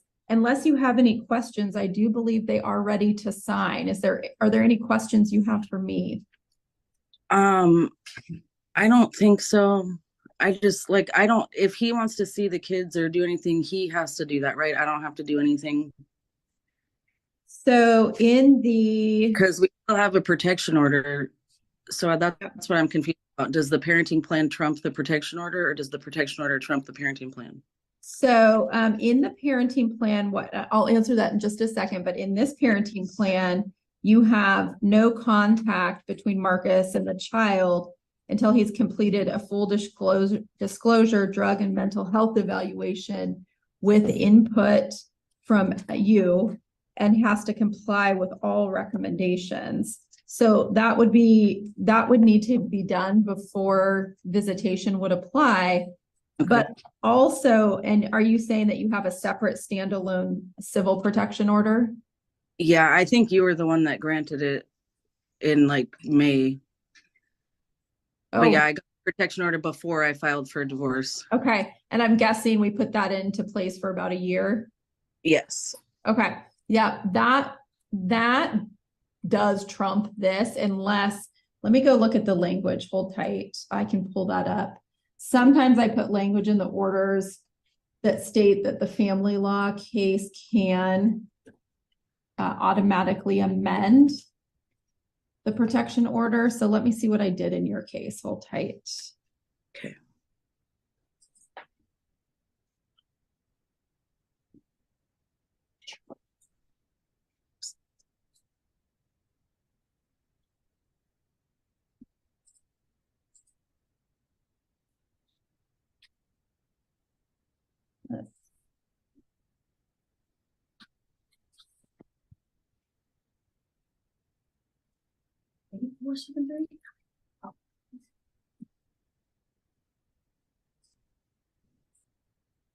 Okay, so we've still got the active order. Let me just pull it up here.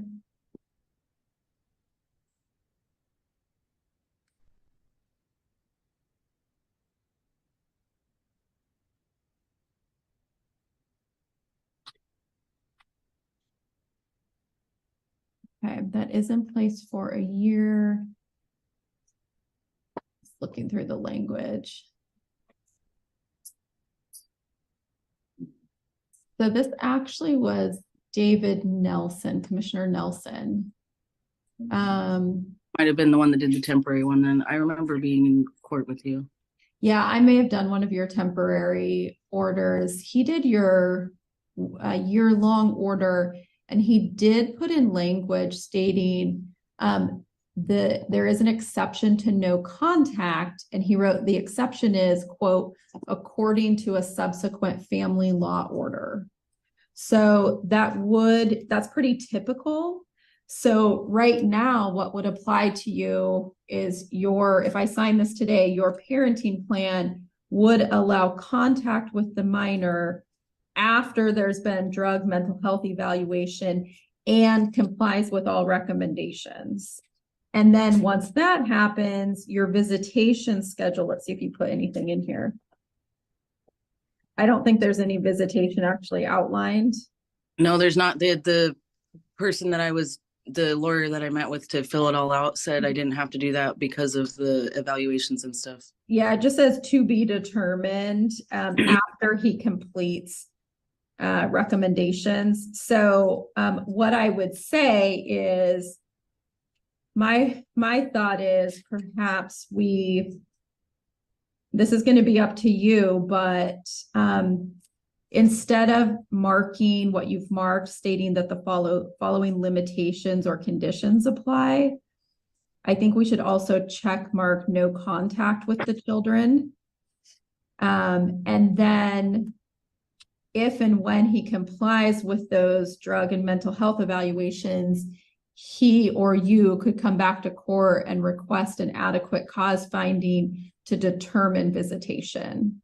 Okay, Do you think that makes more sense? sure. Because otherwise, I think you're in a weird position if he does comply and give you evaluations that maybe say he doesn't need any treatment. Oh, Then, at that, they say that, I promise you, but just for sake of argument, if that happened, right now your order doesn't indicate what visitation would look like. So you'd kind of be between a rock and a hard place, and he could technically have unfettered visitation. So one of the boxes instead that we could check on your parenting plan order is just no contact with the children. okay. Okay.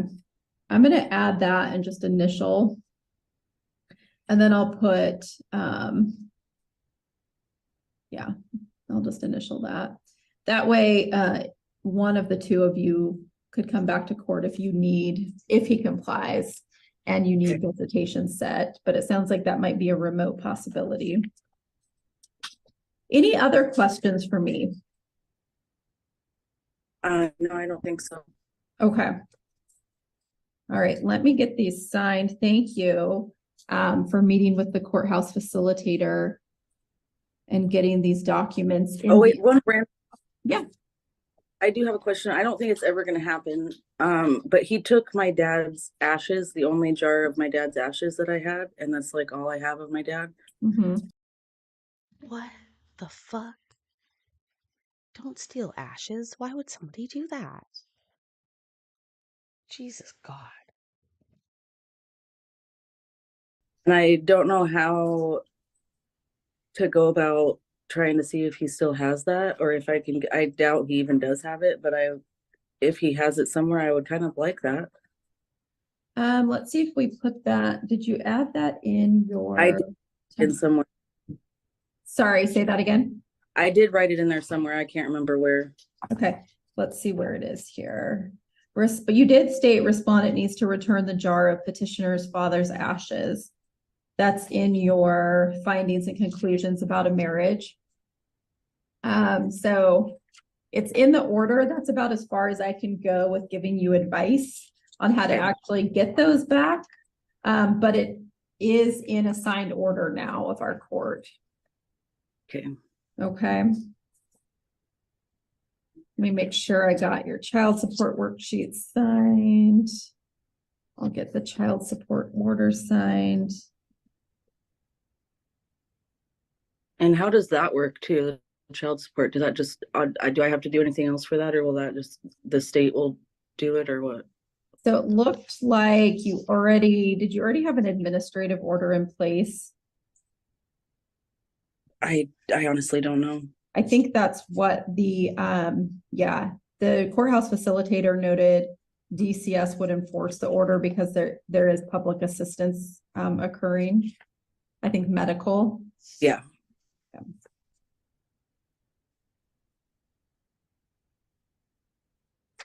We're not addressing any past due, it doesn't look like in this order. No. And again, I doubt he's gonna pay it, but it would be nice to get help. Yeah, understood. Okay. I think I have got all your orders signed. And again, I appreciate your diligence in meeting with the courthouse facilitator and getting all of these in proper order for me. And if you don't have any other questions, then you are done with us unless and until you need a new determination on visitation down the road. Okay, and then do I just come down to the courthouse Courthouse. Sorry, I thought that was like remix.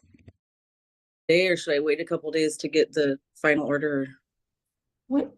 What's your thought? I'm so used to protection orders where they're ready in 20 minutes, but I know we don't, not in these cases. Can hold them until the end of the day if she wants to come purchase copies Oh, okay. this afternoon, because we won't be done until this afternoon. Right. If it's after today, then she'll need to wait a few days until they're in scanning for them to be printed off. Okay. Or to purchase copies. Okay, so if you think you're going to come today, the clerk will hold on to them. You do have to purchase the copies. So if you want to come today, they'll hold on to them. Otherwise, you'd probably need to come back next week because it's gonna take a few days for them to scan them into our digital system and then they would be ready for you. Okay, I get paid next week, so I'll just come next week and then I don't have to worry about using my $20 to buy those. Perfect. Okay, well, thank you and best of luck to you. Thanks. So you're divorced. Oh my God. Is that a friend in there that just said that? Look at the judge's face. So you're divorced? Yeah, girl. That's right.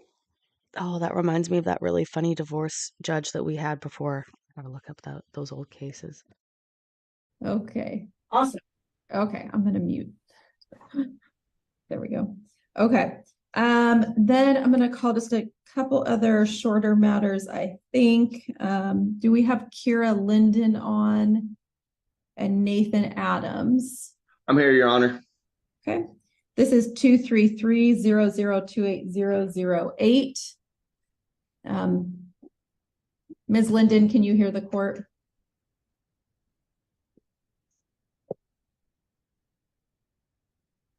I saw her in the waiting room. She's here in the Zoom room. Sorry, I was trying to. There you are. Okay. Well, I don't have any updates and I have. Oh, yeah. They look like a couple, don't they? They bumped uglies for sure. For sure. Nothing new in your file since we were all last here. I have not heard anything from Pacific County. So maybe one of you can give me an update if anything has proceeded in Pacific County. If I may, Your Honor. Go ahead. So the last time we were here, you told me to file whatever papers in Pacific County. I have. I did have a court date, the 4th of this month. Mm-hmm. I had a problem trying to serve Miss Linden. I made the legal attempts, but the judge told me to redo the process. Mm-hmm. I'm in that position right now to tie everything up to redo the serving. Okay. So, Ms. Linden, any updates for the court? I mean, I still believe that this is properly in Pacific County, not here, but giving the parties some leeway to allow that process to play out. But I'm just not sure I want to take up more judicial time here in this court. But what can you tell me, ma'am?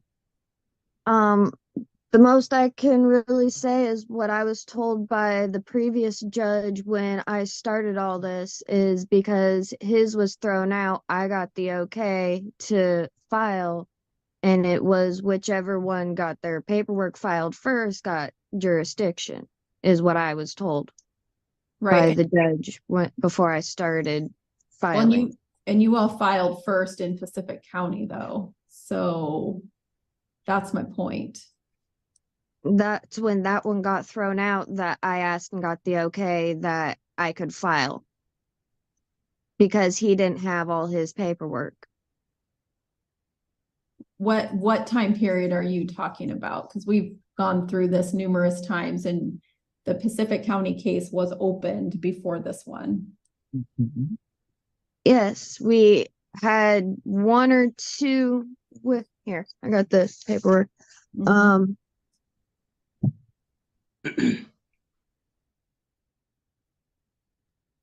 June 15th is the one where it got thrown out because he didn't have all the paperwork. Well, I think you're using the word thrown out a little incorrectly. It's not thrown out. They maybe just didn't proceed on it because he hadn't served or done paperwork correctly, but it's showing as an active pending case.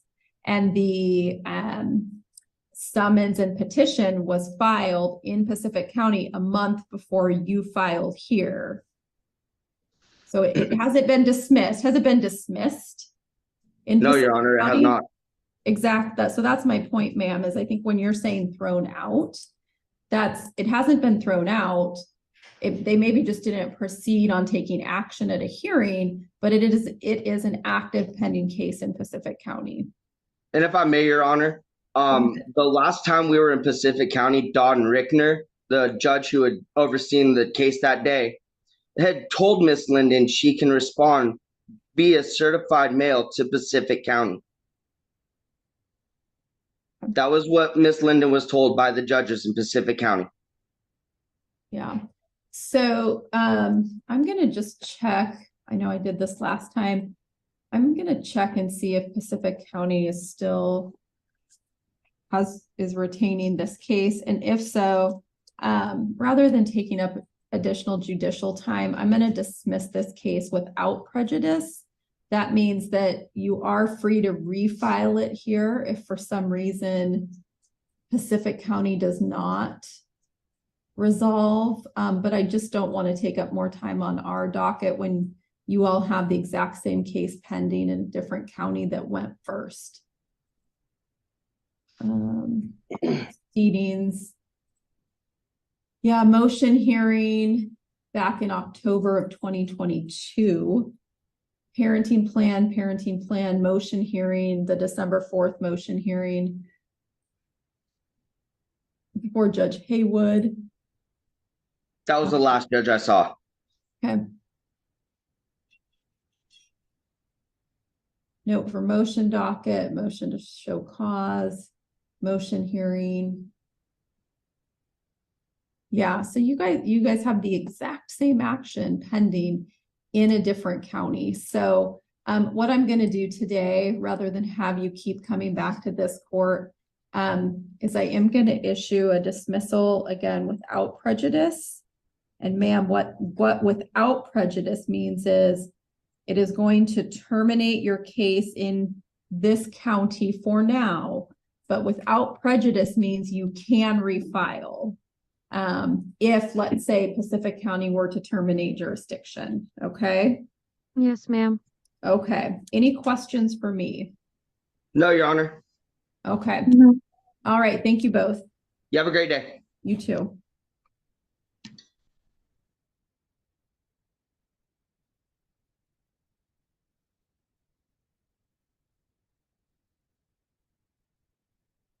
Okay. And then we have Ms.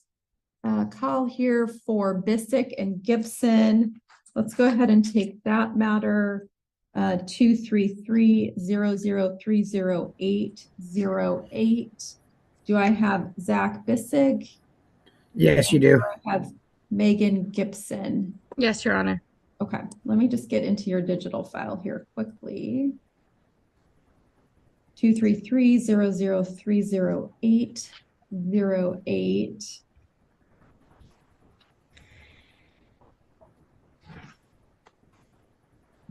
So my docket notes indicate we had originally back in October had a motion hearing on what I believe were going to be temporary orders at that time, if that's correct.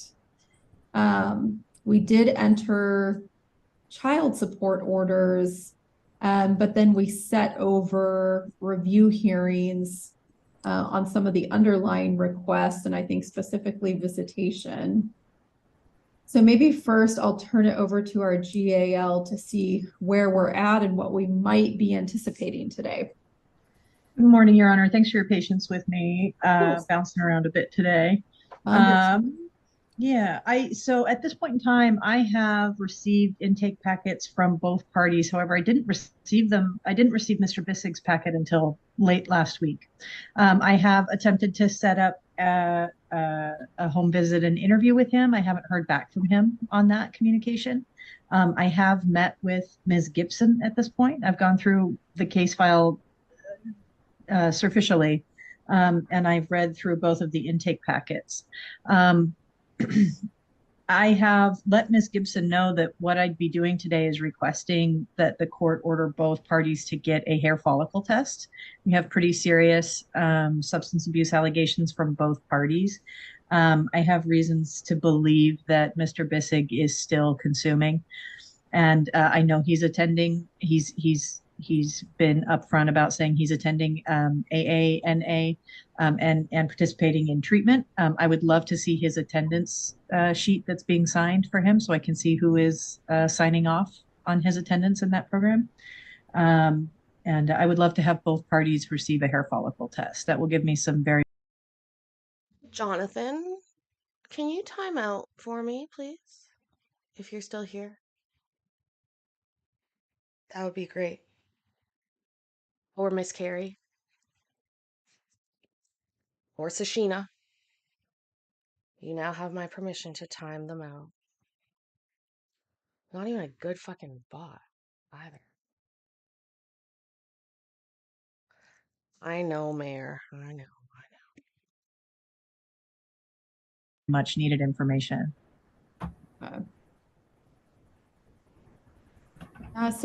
me turn to petitioner first, Mr. Bissick. I am inclined to grant an order, specifically a hair follicle test for the GAL to be able to move forward with recommendations to the court. Do you have any objection to providing that? No, but I did send that packet more than a week ago. You may have, you may have sent it 2 weeks ago. She got it last week. I sent it by email, so I don't see how that's possible. Okay. Okay, well. Actually, that's a touche moment right there. Free El Creepo cellulite yoga pants. I love that. That's so funny.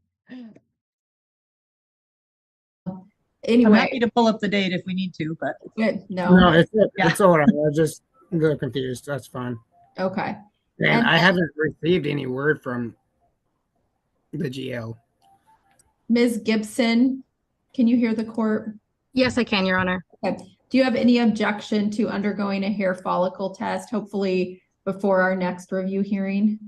No, Your Honor, I have no objections to that. I just need to find a place to do that. Okay. And come up with the money, which I was going to ask my parents to help me with. Okay. It looks like our next review hearing is January 17. I'm not sure what the timeline. I think people can get these done fairly quickly. Do you think there'll be any issue? Thanks, Colin. Appreciate that. Yeah, I don't know how long we'll be. You know how it goes. It's Saturday night. It's Saturday night, and the feeling is right to party. Getting that done January 17, Ms. Call, do you think we need to set that out or? In terms of that being the final GAL review, I think it will need to be set out. I don't anticipate that we will have enough information by then to complete a report, especially with the holidays between now and then. Okay. There's been quite a delay in trying to get these appointments set up. But I believe if they're both able to get in at Awakenings, I believe they can get that hair follicle test done fairly quickly and get the results back. This time of year, I imagine results are going to take a week or two to get returned. But I mean, I think we're going to have to push the final GAL review, but I think we could get the hair follicle in. You know, this time of year is just so busy for drug testing hair follicles. That last push before Christmas to get your drug tests in. Hi, Stephen. I hope you're doing well. You know, I will say one thing about a hair follicle test. I would be very interested to know about the actual length of time that certain things show up and how they look at that, because it is. I remember oftentimes when when I would watch cases in Texas, they were CPS cases, and so they're a little different, but they would often be issued, like told to go do hair follicle tests, etc. And there was a certain judge who acknowledged on the record that African American people's hair reacted differently in terms of the growth rate, and so they had to look at those test results differently, but not every judge did that. And I always thought that was such a interesting point of contention. You know, obviously a CPS case is different, although following the same lines here, we're talking about child custody. Again, they don't always take your head hair. They can take any body hair that you have. And I think metabolism, growth rate, and also just the way that your hair grows would be very integral to noting and what drug they're testing for. I'm not saying that they're not good to use for ruling certain things out necessarily, but I don't know how happy I'd be if I was a lawyer and my client was getting one. I would be. I've heard lawyers successfully argue against the admittance of the results of those tests in CPS cases. I've also heard lawyers say nothing, and then all of a sudden, you've got kids getting taken away. Within that time frame. Okay. Your Honor. Yeah, go I ahead. did call Awakenings and they do not do 5-panel hair follicle testing because I did call the same day that I had a meeting with Miss Call. Okay. And they do not do those. That's why I'm saying I have to find somewhere to do it. And I'm potentially gonna see, I looked up some places, Quest Diagnostics here in town might potentially do it. So I am going to call there. And if they do, I would be more than happy to message Mr. Bissick and let him know that they do or do not do it so that he can get his done as well. Okay. I think that is helpful. Let's, was there anything regarding visitation that the parties needed to re-review today? Otherwise, I think I will set out. Jay, I think the problem that I'm trying to identify is that a hair follicle test can test or pull 90 days of use on basically European hair, like standard hair, whereas somebody with like a different hair type, it might show that it's within the 90 days, but in fact may have been a year prior due to the different growth rates. And that's why I think that it's an issue like that. I would be intrigued to get a hair follicle test done on myself, to be honest with you. I think that would be really interesting to see, but I dye my hair. And so I think that once you dye your hair, the results are negated anyways, at least for your head hair. But I was really interested because I have really long hair. I thought, oh my goodness, how far back could this go? You know, that'd be interesting to see if they actually do it like that. But and I'm not saying that it doesn't have a place. I'm just saying that as opposed to being a absolute, I think that it's probably more of an indicator. I think I'll probably cancel our January 17th hearing and move that into maybe mid to late February.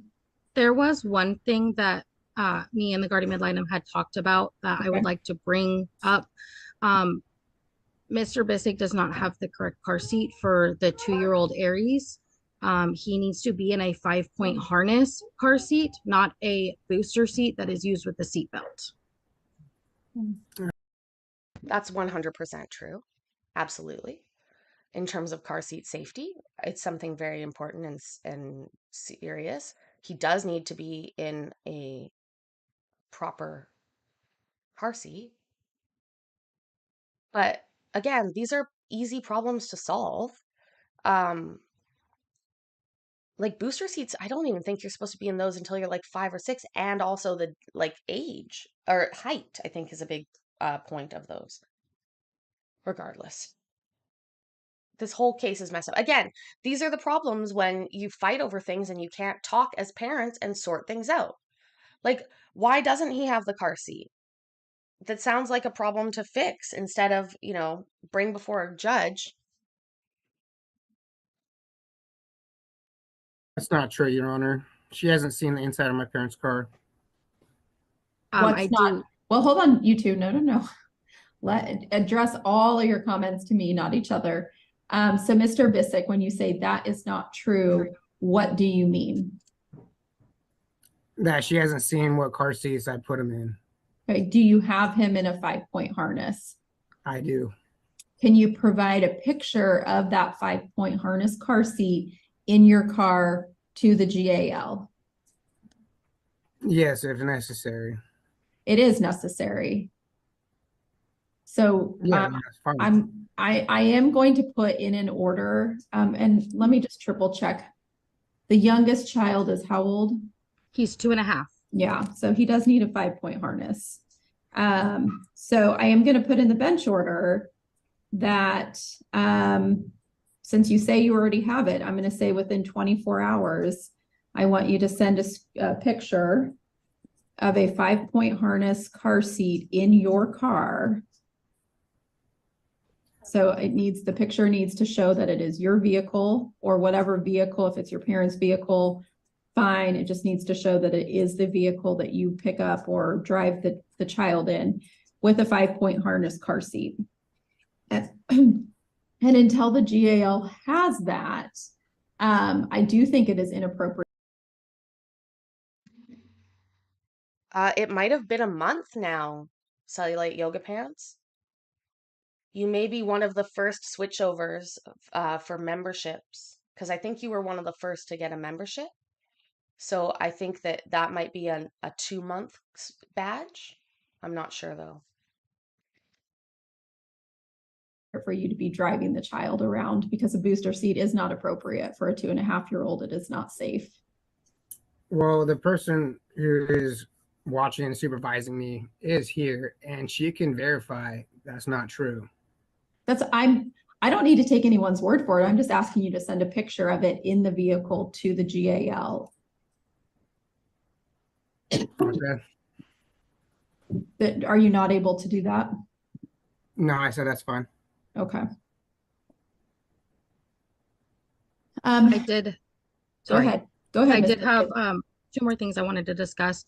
One was I wanted to speak with you about potentially extending a visitation time, extending the amount of time for visitation on the 23rd so that Mr. Bissett could get more time with them on the 23rd to do Christmas with them, potentially going to 6 hours that day instead of the 4. And since that is more visitation and not less, if the two of you agree on that, I am fine with it. I don't need to put that in an order. If it's if it's a holiday thing and you're not asking me to restrict visitation, you just want to give them a little more time. Mr. Bissick, I assume you're in agreement with that? Yeah, that'd be nice. Perfect. There we go. I think that's all that needs to happen. Perfect. Begrudgingly.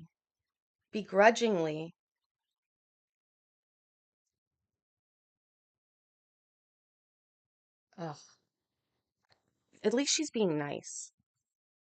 That issue. Yeah. I wasn't sure. I wanted to just double check. And then the last thing was, I had messaged Mr. Bissick on November 30th to give him 15 days notice of a trip that me and the kids will be taking to visit my mom and my stepdad for their Christmas with their grandparents. I let him know that because we have been doing Saturdays, we will need to work something else out. It is now the 13th. We leave on Friday, which is the 15th. We will not be returning till the 17th. Okay. There's been no communication. I verbally reminded him last Saturday. He has not communicated with me about what he wants to do for visitation. So I'm not sure what I should be doing because I don't want to get in trouble for not having visitation, but I have given him ample time to communicate with me and to work something out with me for visitation this week. Understood. So what day, so while you're gone, will he just be missing one visitation day? Yeah, so we've only been doing it once a week, Saturdays from 3 p.m. to 7 p.m. because there's no set day that we have to do it. Right. That's just what has been working for both of us. But seeing as we will be gone this Saturday, I wanted to give him ample time to work out something else with me. Is there a makeup day, Mr. Bissick, that will work for you because they will be gone this upcoming Saturday? Well, it's supposed to be 1 to 2 days a week, and she's only given me 1. Yeah, it does say 1 to 2 times per week, but that's not my question. My question is, since they will be gone this Saturday, and I'm not going to preclude her from being gone over a Saturday for a holiday trip. My question is there a makeup day this week or next week that would take the place of this Saturday for you that works for you and the supervisor? Discord has been having issues lately. I've heard that if you delete the app and reinstall it, that sometimes helps. Also, I know that you can access Discord on a computer if you download it there, or actually maybe even on a browser. But that would be my suggestions for troubleshooting that. I'm pretty sure we can figure something out. Well, why don't we do it here? Because it sounds like I feel like this is going to be a little bit stressful for her, and you seem a little ambivalent about whether you're going to work with her on this. So I would like to set that date here. You said you have the supervisor with you. What will Yes. work? What will work for the two of you? How about Friday before they leave? Well, I think they're leaving.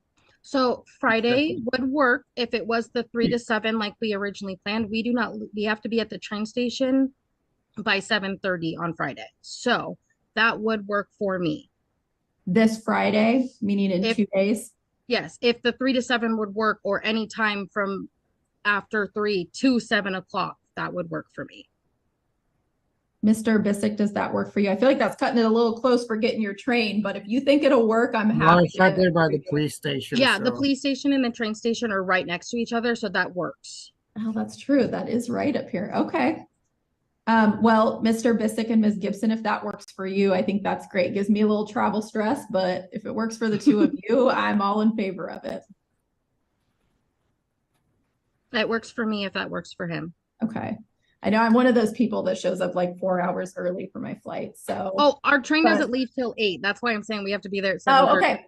I thought it was leaving at 7:30. No, 8 o'clock. Okay, okay. So let's go ahead and then also, I'm not, again, since it's just a one-off, I'm not going to put that in a specific order, but it will be in the clerk's minutes if an issue comes up that we need to address. But what I am going to say this week, instead of Saturday, Mr. Bissick, go ahead and plan on Friday from 3 to 7. Okay. It's not like I have a choice in the matter. Well, you do. I asked you what worked for you. So, and the choices, Wow, what a snarky little attitude he has. I don't think he's in prison, Clover. Maybe. Anyways, that is such a snarky attitude to take with the judge. Especially, didn't she just give him more time? I'm telling you is I'm not going to preclude a travel trip over the holidays. So we're trying to find a date that works for you. That's kind of part of parenting through a separation is it's maybe not always going to be either party's first choice, but I'm asking what is workable. So if Friday Well, I doesn't think work, what's workable is I should be able to get my 2 days a week. all right, sir, I'm not going to get in an argument with you. What I'm asking is Friday a sufficient day for you? Does it work for you? Or do you want to look at a different day, perhaps next week? That works. Okay. Okay, anything else we need to do before I look at new dates for our case? That's all I had, Your Honor. Okay, so in the bench order today, I'm going to be requiring hair follicle testing by both parties. Let's say, try to get those done. I'll say 3 weeks just because I know holidays are coming up and I know that you might need to save a little money for it, but unless Ms. Call, you want that to be a tighter turnaround. No, I think that's fair. I think both of these parties are going to need a minute to put that in order. And I offer my apologies to Ms. Gibson. I thought Awakenings would be able to do that for her. I must have had some wires crossed there on location. Okay. That's okay. And then I will require in the next 24 hours that Mr. Bissick send confirmation of the 5-point harness in the car that the minor child will be in, the youngest child. So let's cancel January 17th. And certainly this doesn't preclude any party from noting an issue on to our Wednesday docket if something comes up. But instead of doing the formal review date on January 17th, let's go out to, let's try for February, well, how about February 21? Wednesday at 9 a.m. That works for me, Your Honor. That works for me. And Mr. Bissick, does Wednesday, February 21 work for you? Perfect. Okay. Works for me too, I think. I don't have plans yet, but you know.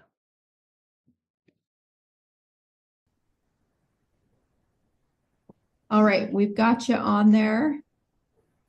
And I will get that bench order written. Anything else either you need from me today? Nope. No, Your Honor, I'm got everything I needed today. Thank you. Okay, thank you. Ms. Call, anything from you? That's all I needed. Thank you, Your Honor. Okay, thank you. Okay, and then let's go to, just gonna go up to the start of my docket here. Well, actually, let me take, I see Attorney Swenson present. And I see Ms. Teft. Okay, let's take a look at what Mr. Swenson has here in his background. Again, what is the fucking angle?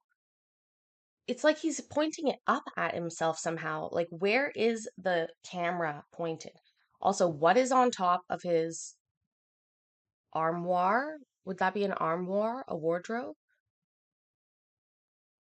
It looks like an urn, a backpack, and some orange box. I don't think it's a sauna because I think that's a mirror down there. A hutch? You'd call that a hutch? Also the painting on over his shoulder looks like stock market going up. Like, you know, like a stock graph. Maybe he got it on Wall Street. Just seriously, it's just such a weird angle. The only thing that he could do that would make this worse at this point would be it's a mermaid. Do you see a mermaid? I don't see a mermaid. I literally see like a stock graph. The mirror shows the fridge. Yeah, what a wee tiny apartment, she says from her wee tiny space. Present, and I see Mr. Teft present. Let's take that number 2 on our docket, 223-005-0008. Good morning, folks. Good morning, Your Honor. Stephen Swenson for Michael Teft. Okay. Good morning. Ms. Teft, can you hear the court? Yeah, I can hear you. Okay, and Mr. Teft, can you hear? Sorry, what? That's the woman? And seriously, my voice is something to be contended with right now. I'm aware of that. I shouldn't be throwing shade, but that didn't sound like a woman to me.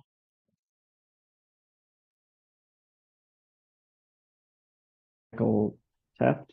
Okay. Good morning. Ms. Teft, can you hear the court? Yeah, I can hear you. Okay, and Mr. Teft, can you hear the court? Yes. Okay. So here's what I show, and Ms. Teft is aware of this. The respondent, Mr. Teft, through counsel, has filed a motion for reconsideration to my November 15th, 2023 order. Hot tea has been bad for my psyche today, Jonathan, to be honest with you, but you're right. I should get something warm to drink. Perhaps even just heat up my coffee. That would help. Also, I do have better than perfect eyesight and hearing. Not to brag, but I do. I do need to make a ruling on that. It wasn't specifically noted on for today. What today was supposed to be is a review on the contempt and in a potential payment plan. So my thought on proceeding number 1 was, Ms. Teft, I wanted to find out from you if you plan to submit a formal response to the motion for reconsideration. No, because I feel like that's ridiculous. And I mean, not only did you decide that he had to repay that, another judge already decided that he had to repay me. He already got out of the spousal support. So I feel like this is ridiculous and uncalled for. And I feel like they're trying to pull anything they can just to get out of it. Well, and I'll just state for the record, I haven't made a ruling yet on the motion for reconsideration because I need No, to. not consideration. I- meant for that. Sorry.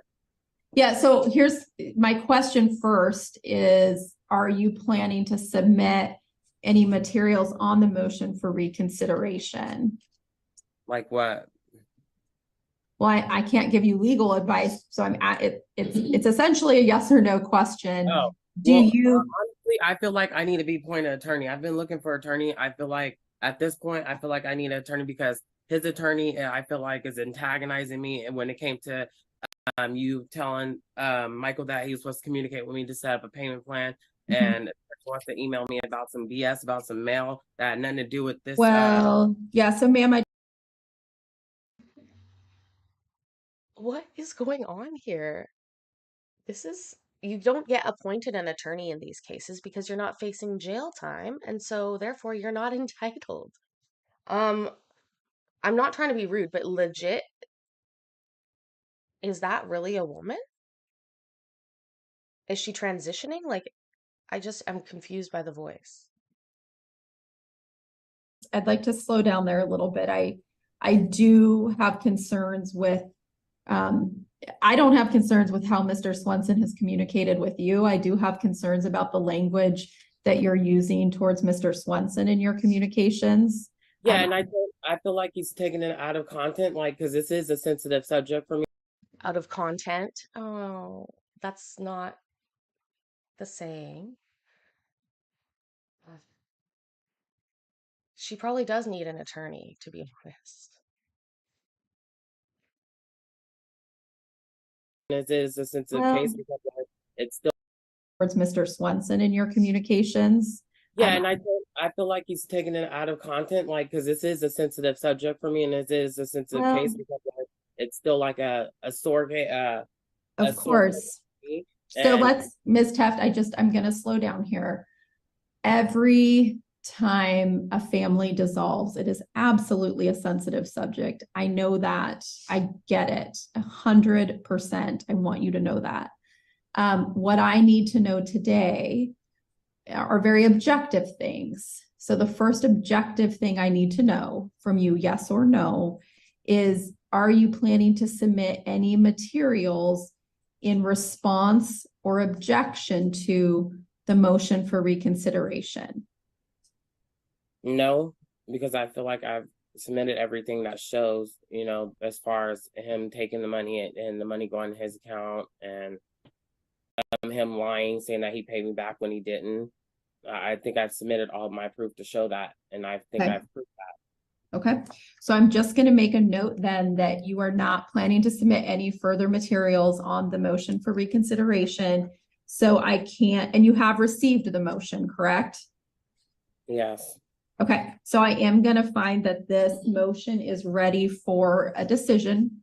I will be the one issuing that decision. I don't do it on the record. It's a written decision that I send to the parties. And so today, because that motion for reconsideration has been filed, since we were on for review hearing on the contempt order that is now the subject of a motion for reconsideration, I'm not going to take action or hold a review hearing. I am going to issue a bench order that stays the contempt order pending my decision on the motion for reconsideration. And then I'm going to set you all a new review date in the hopes that you all have received my ruling on the motion for reconsideration by that time. Does that work for you, Mr. Swenson? Yes, Your Honor. And does that work for you, Ms. Teft? Just to clarify, your decision, is that a yes, they're going to be reconsidered, or no, they're not? Oh my God. Oh my God.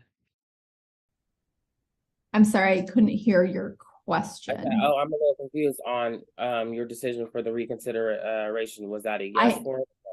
I have not issued a decision on their motion for reconsideration. I will be doing that.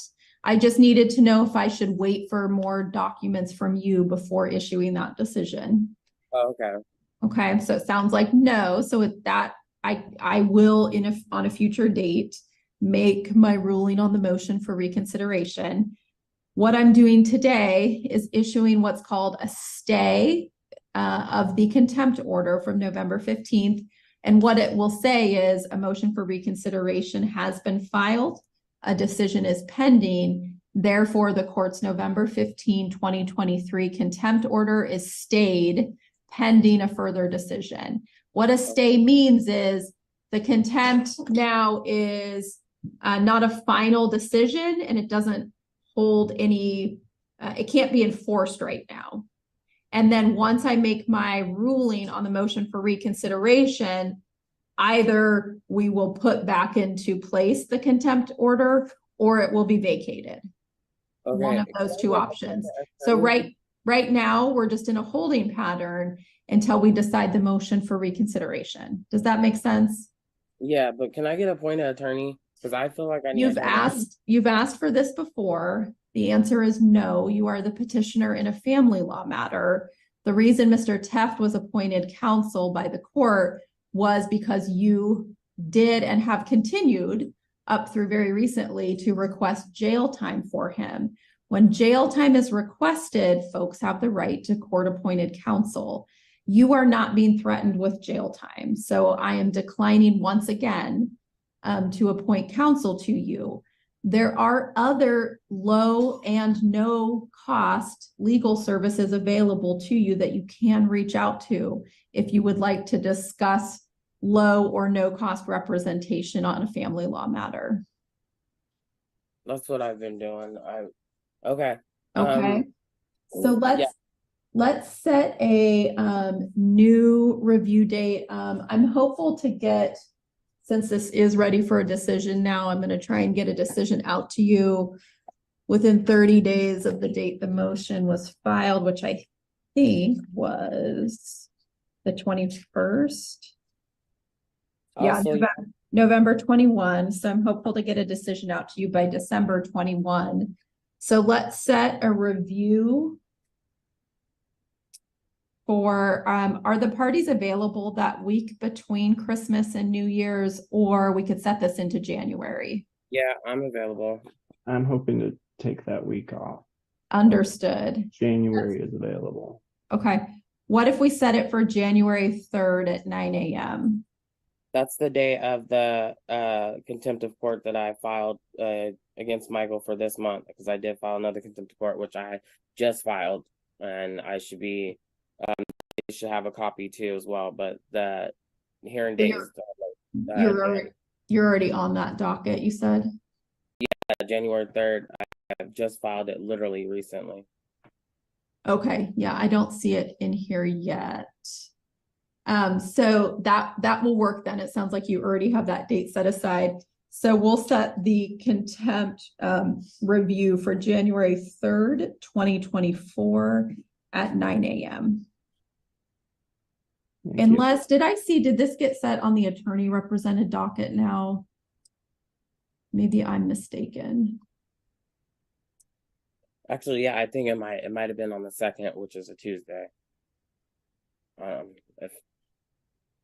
However, I just feel like this has been going on for a whole year now. Like, do you know, Mr. Swenson, have we switched you over to the attorney represented docket, but for, well, let's do this. Well, it won't be me anyway.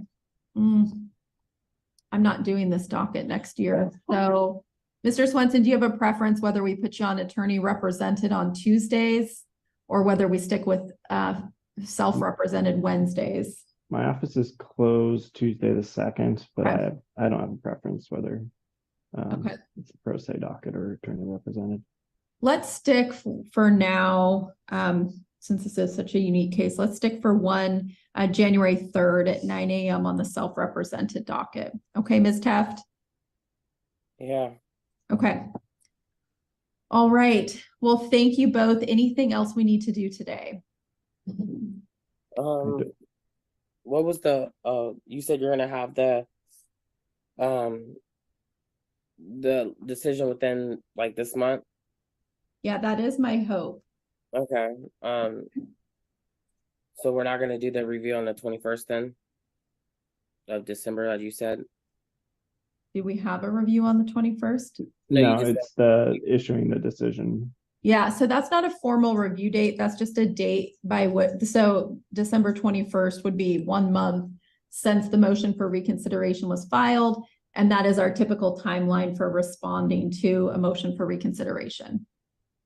But ma'am, that is not a court date. okay. Okay. Well, I mean, at this point, I feel like I'm over this because this has been going on for a year, and I can't. This is too much stress on me. Okay, Like, well, I would just implore you to use a little bit better language when you're dealing with Mr. Swenson, okay? I did send him a message apologizing and telling him not to take this out of content because I told him that it was a emotional. I understand. I understand. Okay, we'll see you back January 3rd. All right, Thank you all. Okay, let's go to Mr. Lawrence. I have you on a couple cases here. We'll go ahead and take those. The first one I have, number 1 on our docket, is the Gutierrez matter. Do we have Alyssa or Francisco? Your Honor, I believe Francisco is on, but I have not seen Elisa. There is someone logged in with an iPhone that doesn't have a name on it. Can you unmute and tell the court your name? Oh, there's also an iPad. If you are on Zoom, oh, go ahead. I see the iPhone unmuted. My name's Heather Lucor.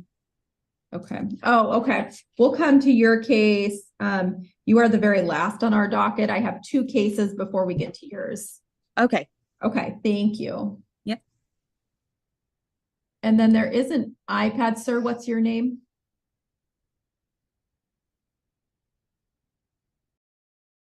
Sir, you have been literally moving this iPad around for an hour and 7 minutes. And the judge acted like she just realized that there was an iPad in this meeting. Like, did she literally blank out all of the last hour?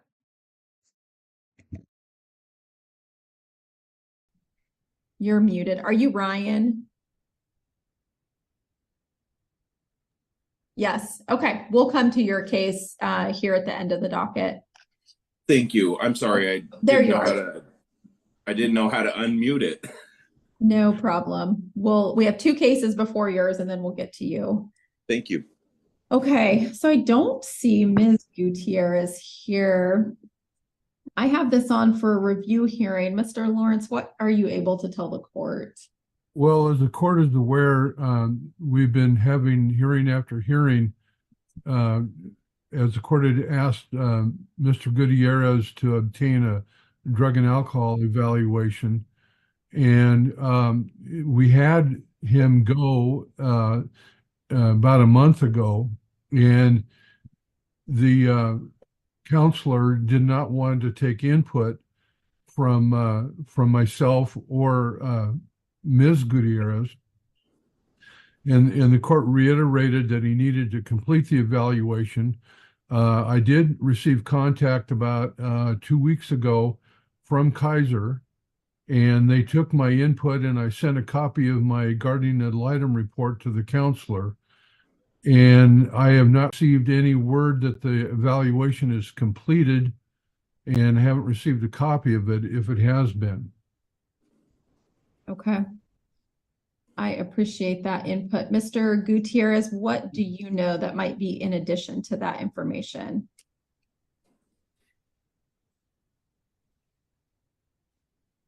Mr. Gutierrez, you might be muted. I can't hear you.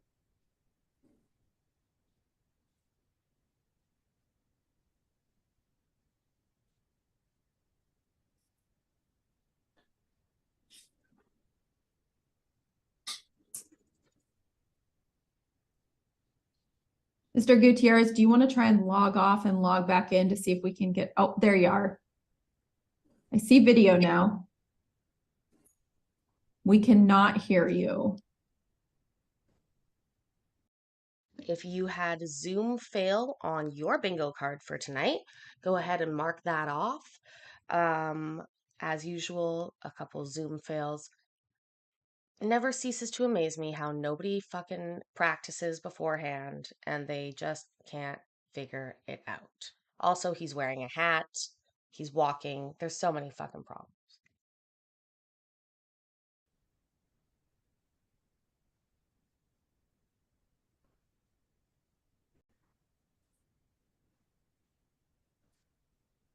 We still don't have audio. We have video though. Oh, there, now he disappeared. Let me see if he comes back into the waiting room.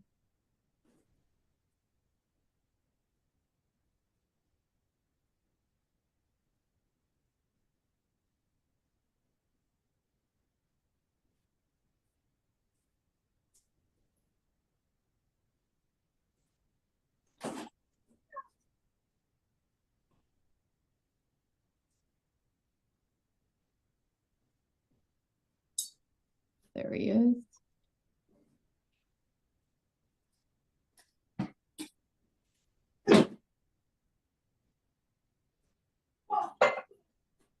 Mr. Gutierrez, can you hear the court? Oh, he's connecting to audio. Hear me? Yes, I can. Can you hear me now? Yep, we can. Okay. All right. Sorry about that. Nope, you're fine. So what can you tell us? Any update on the evaluation process on your end? I believe I thought that was done. I didn't know counselor talked to me after she spoke to Lawrence and Elisa. And she told me I had a phone call with her informing me that it was done. So I don't understand the communication between the counselor and Lawrence or the communication between the counselor and Elisa. So I don't know.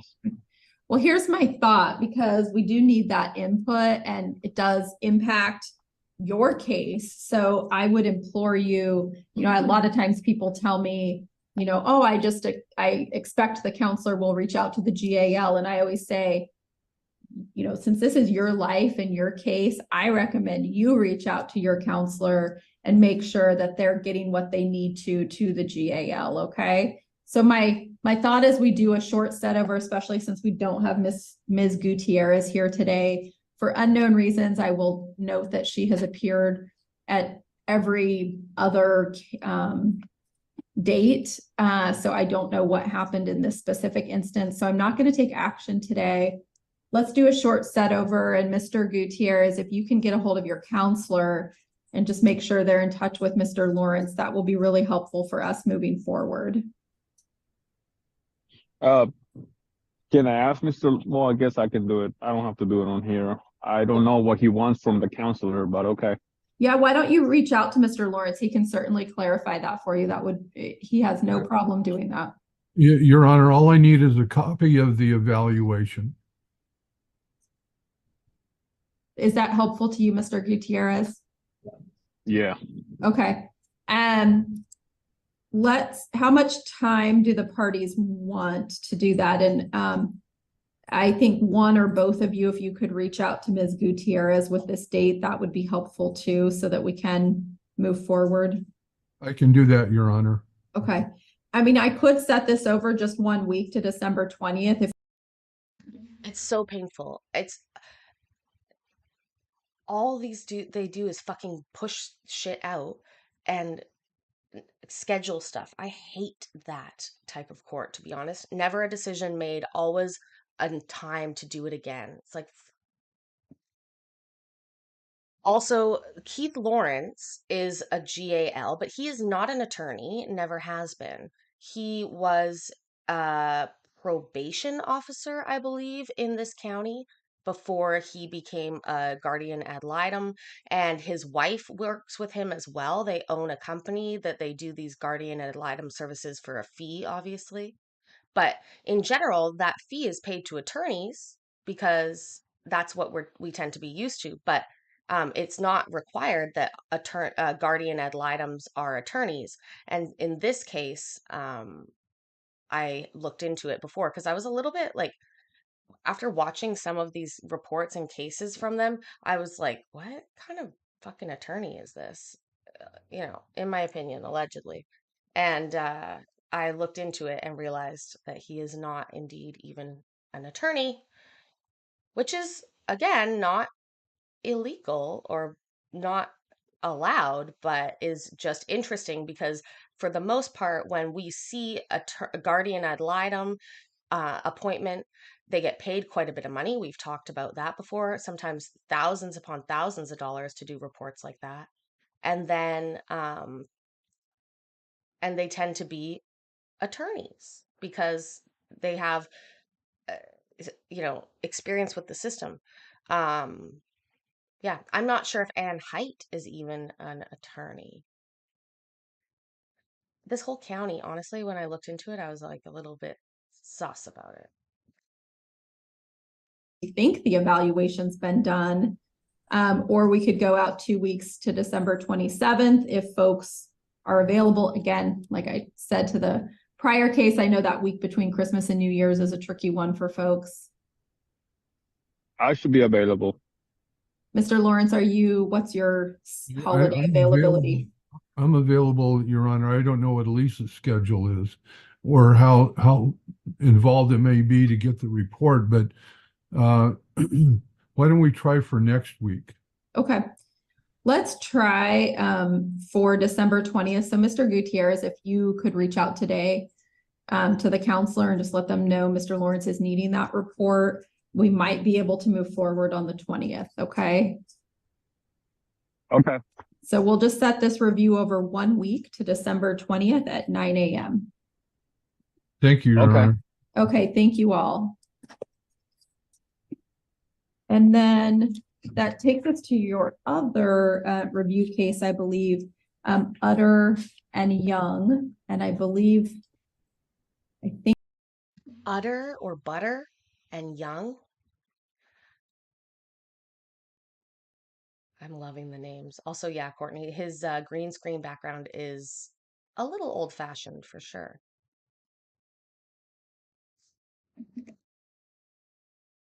they are both on. Well, I'm here. is Mr. Utter present? Oh, there, Ainsley. You're under a different name. Okay. Correct. So this is 233-000-4808. Let me just open that digital file here quickly.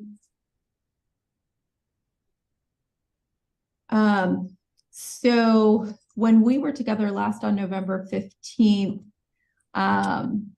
we were still dealing with questions about reunification counseling, and I don't have anything new since that time. I know Mr. Utter had routinely been requesting a change in visitation, and my last ruling was I really wanted to see reunification counseling occurring. I again don't have any update on that, so let me start with Mr. Lawrence and then I'll come over to the parties. Your Honor, I reached out to both of them yesterday to see how it was going. Yesterday. Wow, what preparation for this hearing, Mr. Lawrence. Like, again, this is what I'm talking about. Ms. Young did return an email last night, and she indicated that the reunification counseling has started. The counselor has been meeting individually with the parties, and that Stevie is scheduled to have his first joint interview with Parker tomorrow. And so Parker has been somewhat resistive, according to Ms. Young, but hopefully this will improve as this counseling proceeds. Okay. Let me go. Yep, go ahead, ma'am. Ms. Young, go ahead. Oh, I was just going to say their first meeting is tomorrow at 4. Okay. And Mr. Lawrence, you haven't received any documentation from the counselor about recommendations for visitation through this process yet or anything, have you? No, I have not, Your Honor. And at this preliminary stage, I would expect to not have anything yet. Okay.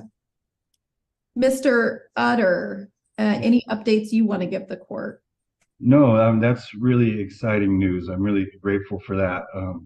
I've met with Patricia twice now, and the last time I met with her, she had said that she wanted to meet with Parker, but didn't know if he was going to be willing or wanting to meet with the both of us yet. So just hearing Mr. Lawrence and Kirby saying that there's a scheduled visit tomorrow is huge. That's amazing.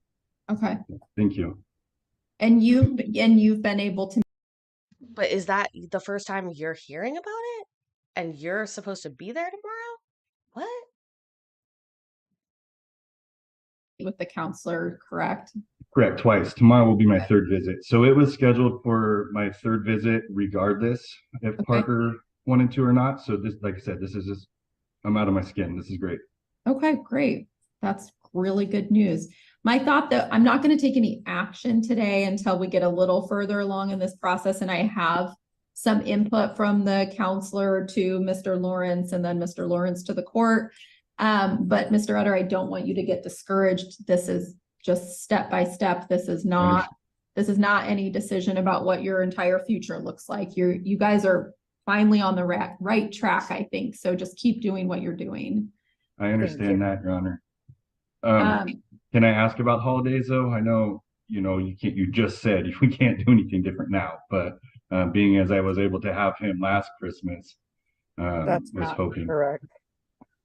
Well, so the difference probably, and even if I were to assume last Christmas, there was some sort of different arrangement. What has happened since is this court back in October did specifically state that any visitation allowed in the temporary parenting plan was put on hold pending reunification counseling. So there has been a change, in reviewing your file from where you all were at perhaps last Christmas, if you did in fact have visitation. Ms. Young, are you asking the court to review holiday visitation, or what is your request at this time as you guys start this reunification process? I think there needs to be input from the counselor at this time. Yeah, and I would tend to agree with that. I think, Mr. Utter, what we need to do, and I believe me, understand your request and your position. I do want to just set a new review date for you all in the hopes that the counselor gives some input about what that should look like. Mr. Lawrence, what would be your thought about how far out we go with this? I would suggest 30 to 45 days, Your Honor, to give it a good chance. Yeah. I think that does make sense. Are you all doing, is there telephone visitation right now? No, I haven't been able to talk. That was one thing I asked our last court date, and you had said not until you heard back from the unification counselor. Ms. Young, and my order is what it is. There is no visitation right now while they're in reunification counseling. Is there any realm in which a phone call, on Christmas Day makes sense to you, or is that something you're just adamantly opposed to? No, I can have Parker call him Christmas Day. Oh, thank you, lady. Thank you. I was really holding my breath there. I was like, God damn it. Can just one little thing go in a nice way today and we not argue always? Sometimes I feel like that divorced kid, listening to your parents when these cases are going on. But that was the right thing for her to say, even though she is also sounding begrudging. Mr. Utter, would that work for you? Yes, Your Honor. Anytime works for me that I get to talk to. Yes. And what I'll say is, I think a Christmas Day phone call makes sense. I would want Ms. Young, you to be present for that, just to make sure that nothing goes off the rails and that's not a setback. for the parties as they go through this process. Okay. But if you are comfortable with it, then I think that is a fine solution for the holidays. Okay. Okay. Let's set your review just to give this time so that we can actually take action rather than, I know Mr. Utter, it must be frustrating to come here and just, be told we need to wait, we need to wait, we need to wait. So It's a roller coaster. yeah, I do understand. I think if we set this out, let's say to January 31st, that's 7 weeks. My hope is that we'll have some input by then. Will Wednesday, January 31st at 9 a.m. work for the parties? Yes. Yes. And Mr. Lawrence, does that work for you?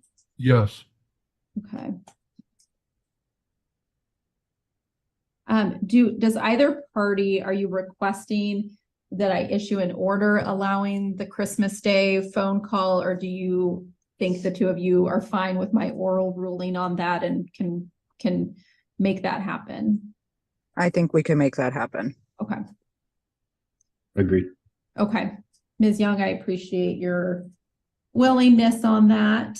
Anything else from the parties or Mr. Lawrence? I don't think so. No, ma'am.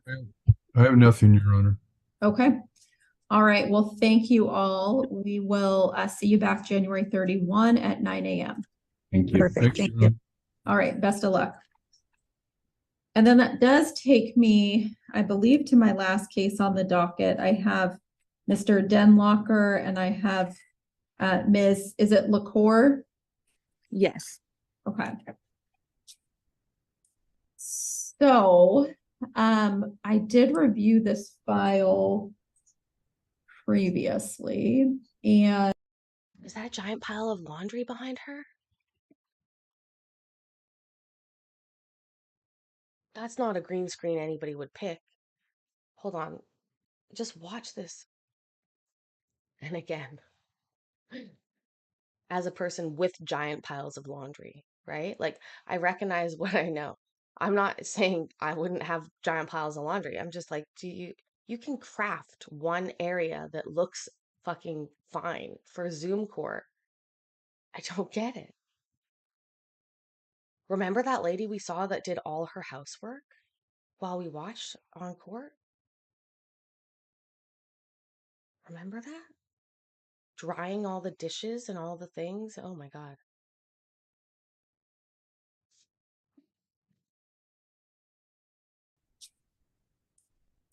so I did review this file previously, and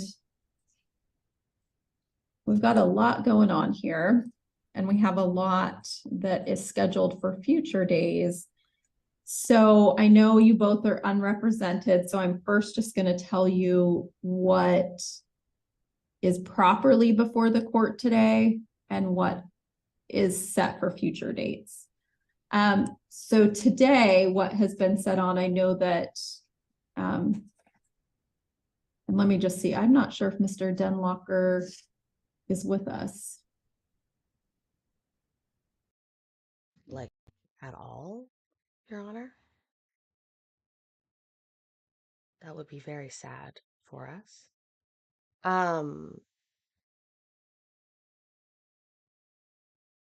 Someone tell Jonathan an amazing fun fact that he doesn't know. Usually I have one of those at the ready, but my brain is drawing a blank. I will work on it.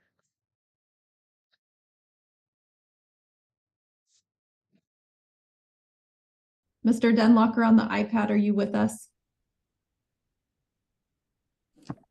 I don't know why it keeps going to mute. Okay.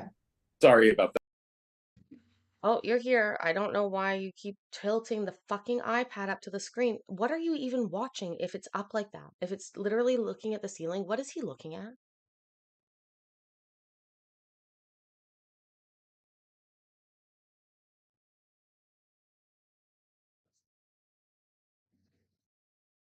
And then somehow the camera's on the ceiling. There, we can see you now. Okay. Good morning. Good morning. So what actually is set for today is a review of the restraining order request from petitioner. What is set for future dates is essentially everything else, but Ms. Lucor has filed her own request for temporary orders and a restraining order. That has been noted on for our January 3rd docket. Mr.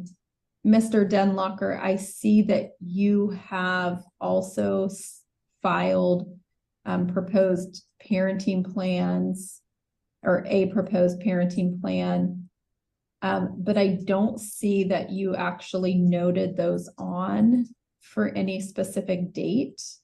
The only thing that's been noted on officially and served on Ms. Lucor is the restraining order request. So the immediate restraining order and hearing notice was served on her November 22nd. So that's all that I'm able to move forward on today. What needs to happen for the proposed parenting plan to be? Here's a fun fact that you might not know yet, Jonathan, about deer. In my city, we have an urban area, obviously, and there's quite a large deer population. And the city was tasked with figuring out what to do because they often get hit by cars and hurt, or like just they cause issues. So instead of like culling the deer, which they would do in a lot of other places, that's just the natural sort of remedy to that situation, is there's a certain number of deer that are culled. They actually implemented a long-term birth control plan for the deer in the area, which included a huge study and then an implantable birth control device or shot that was meant to lower the population over the next number of years. And that is something that my government has spent money on continually. But yet, I got to pay for my own birth control, but the deers get birth control for free. It's a little shocking, to be honest. Yeah, so much like you may have received from Ms. Lucor, there is actually a note for motion docket for the court to review the your proposal, your request for temporary orders. Sure. So that actually hasn't been docketed yet. The only thing you actually docketed was the show cause order for the restraining order. How do I go about that? So if you come into our Superior Court Clerk's office, there is a form, and you'll see Ms. Lucor filed it. It's called a family law calendar notice. I don't know. He could have received that on Monday. He was served with the papers. That's not what we're talking about right now. Oh, okay. We're talking about him filing his own if he wants to get his orders on the docket. Oh, okay. So it's called a family law calendar notice. Okay. Okay.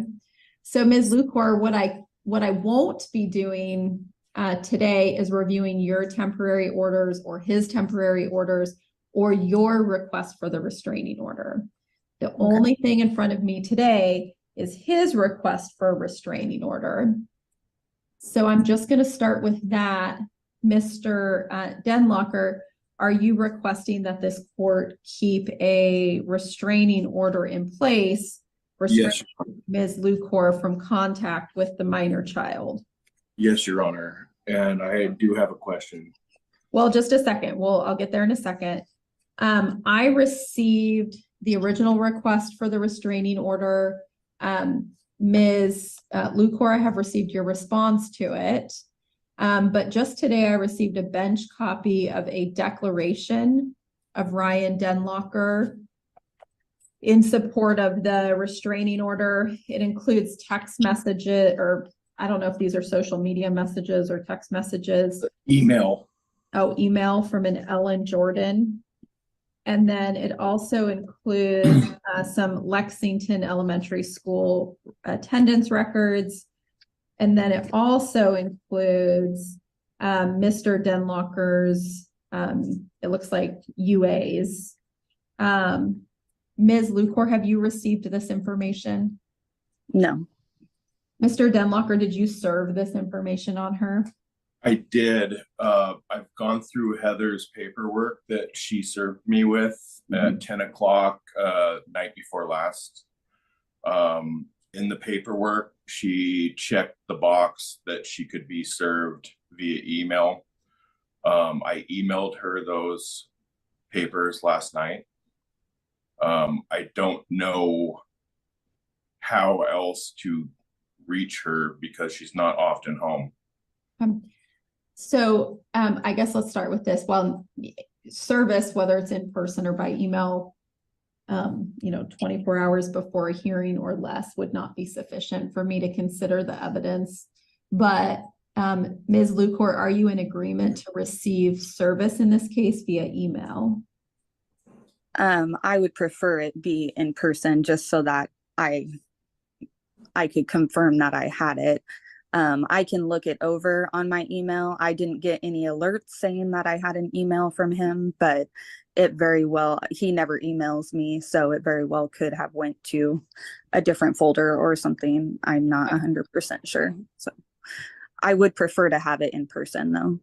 Okay, so here would be my proposal today, because I do think that there's additional information in this packet as it pertains to the restraining order that Ms. Lucor, has the right to respond to before I decide on a lengthier restraining order or not. So my proposal would be, so Mr. Denlocker, number one, going forward, it sounds like personal service needs to be made, not email, but for purposes of this restraining order motion, Ms. Lucor, we'll assume, if you do have it in your email, we'll assume that that has been served on you. And what if I give you a few days to respond to it, and we'll have you all back next Wednesday at 9 a.m. on his motion for his restraining order. That gives you time to look through his materials and respond. Okay. So would she stay with him then that whole time? Yeah, what I would do is just for the 1 week, I would just reissue the temporary order. So I'm not making any ruling on a permanent restraining order. It's just that ex parte temporary order that would be extended through next Wednesday at 9 a.m. to give you time to formulate your testimony in objection to it. Okay. Is it being considered that as far as child support and everything, I'm listed as the custodial parent? I know that we don't have a parenting plan in this case already set, but we already have everything with child support already set up through the state. I received TANF and I was listed as the custodial parent, and he completely cut off contact between me and my daughter when I was in Tennessee when my grandma was dying. And that was the only reason I was in Tennessee for those 5 days. And that was when he decided for the first time her entire life to keep her from me. And that was when he filed, was I think November 20th originally. Yeah, and I did see that in your responsive documents. And what I'll say, just two things. Number one, your request for temporary orders and your own restraining order is on docket for January 3rd. So that's when those questions would be addressed. All I'm doing today is setting over his restraining order request to next Wednesday. Look through his materials and file any responses you want to it. It does include school attendance documents and some allegations of substance abuse on your end. Whatever you can provide to the court in response will be helpful when we're back here on Wednesday. Okay. Okay. Anything else from the parties right now? So in my restraining order, I thought that I had added comments that there was things to be fulfilled by the court for court order. Let's see. What do you mean by that? You need to be a little more specific. I asked if she could provide a hair follicle test and amongst other things, to have the restraining order in place for. Well, again, it's still just an ex parte order at the moment, bud. You haven't actually put a full restraining order in place. You have an extension of the ex parte order. That's what the judge just said. An ex parte, by its nature, is often issued more likely than not, because, and it's issued in the exclusion of the other party. That's what ex parte means, without the other party. So it is when a person comes before a judge in an emergent situation requiring protection, and more often than not, a judge will grant that ex parte order, but it's always followed up by an evidentiary full TPO hearing, and that is where you actually have to prove the merits, with the other party being able to give evidence and rebut any of the testimony as well. Otherwise, it's just taking one person's word. And so that's why, for example, and so this is something that you might not know much if you're not a lawyer or you don't watch court all the time. But remember during the Johnny Depp Amber Heard trial, when there was this huge deal made by her team about the TPO being issued, and the other team explaining it was ex parte. And the moment that we were able to produce other evidence about that TPO was not granted. And even I, at that time, didn't really understand the magnitude of what that really means, but a judge does, and other lawyers do. It is just an obvious different standard that is held to, and that's for good reason. That's because it's not always easy to track the other party down in order to get their side of the story before you need to issue a protective order like that. But it's also just, you have to know that about it. He doesn't really call any shots right now. He has to wait until the actual order might be issued. Day. Let me look. You did request those. Let me see what the judge signed. The judge did not. The judge who reviewed this ex parte did not include those items in the temporary ex parte order. That is very common. We typically wouldn't require those things unless we're approving an order after a full hearing. I see. So those are your requests, and we will deal with that next week when I decide whether to reissue this to issue a restraining order that is no longer temporary in nature. But that will be based on the evidence that's presented to me before next Wednesday or at the time of testimony next Wednesday. So typically how I handle these is you both will file your written documentation. Mr. Denlocker, you've already done that. I'm giving Ms. Lucor time to file additional documents in response to your documents. Then we'll come back Wednesday. I'll swear you both in. You'll have a chance to actually give testimony under penalty of perjury about your request, sir, and ma'am, your objection. And then I'll make a ruling about whether more likely than not, I believe a restraining order is necessary. Thank you. Okay. May I ask a question? Sure. As far as the restraining order goes, am I allowed to contact her school as far as the attendance records? Let's see, what did they... Let me just look at the temporary order. Hold tight. It's just, you can't go on right now until we just go to a full hearing. Temporarily, you cannot go onto the grounds of the school or enter the school. You can't be within 1,000 feet of the school, but that is it. So there is no prohibition on you contacting the school by phone. Okay. Okay. You also, this is to Heather. Well, you hold on. No. Everything in the hearings needs to be directed to me. Oh, I'm sorry.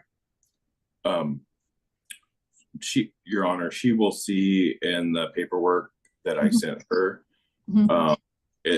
all the school attendance and everything is all attached.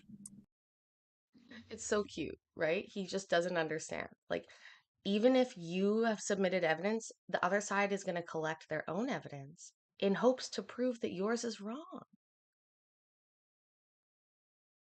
But it shows this level of naivete. Like, he's like, oh, I already got them. And he may have. But in reality, it doesn't matter.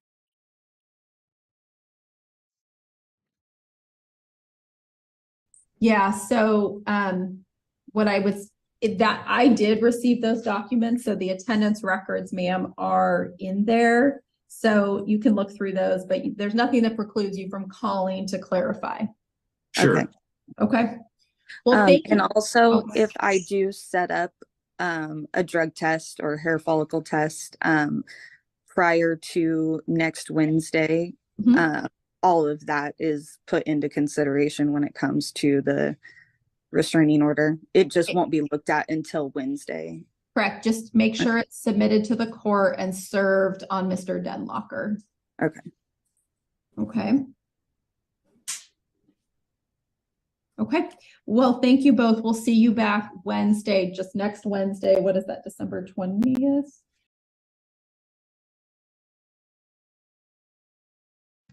In fact, it is, Your Honor. Wednesday, I think. No, yeah, it might be the 20th. Regardless,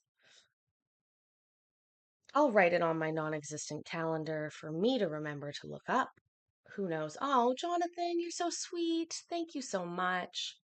Oh, please let somebody. Oh, yeah. Yes. Still have people available. To all of our lurkers, I mean, if you've gotten this far in, you're part of the family. You understand it and get it. I should have said this at the beginning. Next time, I gotta do it all. Okay, never mind. My brain's messed up, you guys. I'm realizing if I put a message at the beginning to the newbies, then maybe that'll work well. Anyways, regardless. You guys, I love you all so much. I'm so thankful. And please remember that tomorrow we have our members only following our regular Court Watchers Anonymous meeting that will be happening tomorrow afternoon. And for members only, we have something exclusive and fun that you're not going to see on the regular channel. And if you became a new member, make sure you come and join us. It's going to be so good. I can't do that part right now, Sashina, but I will do that as part of members only. Or possibly tomorrow if I can get them on. Courtney, you have a question? You said wait. Are you just gonna say don't go? Oh, what time tomorrow? I don't know yet. I will set it up soon. I have some work to do tonight, and then I'll look at it. But I'm gonna aim for let's say I'm gonna aim for 1 o'clock Pacific, what time yours premiere in the morning? Sashina? Actually, good reminder. Go and make sure that you like Sashina's premiere. If it's already set up, you can go right now and like it, which would be very helpful for her. She's got her channel is linked on the front page of my channel, and also I bet there'll be a link coming up there. I'll aim for 1 p.m. Pacific, which would be 4 p.m. 4 p.m. Eastern. Right?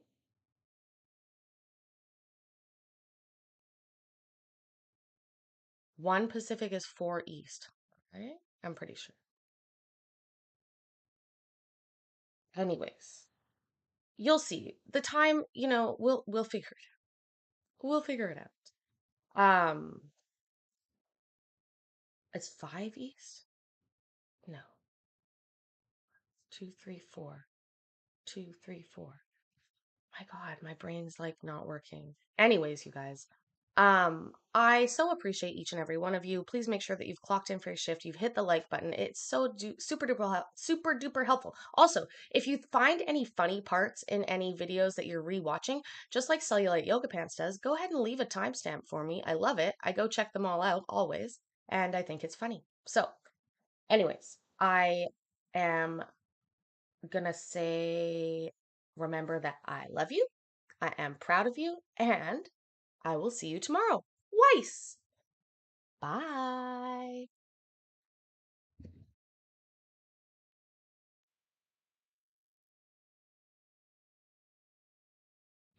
1 p.m. Pacific is 4 p.m.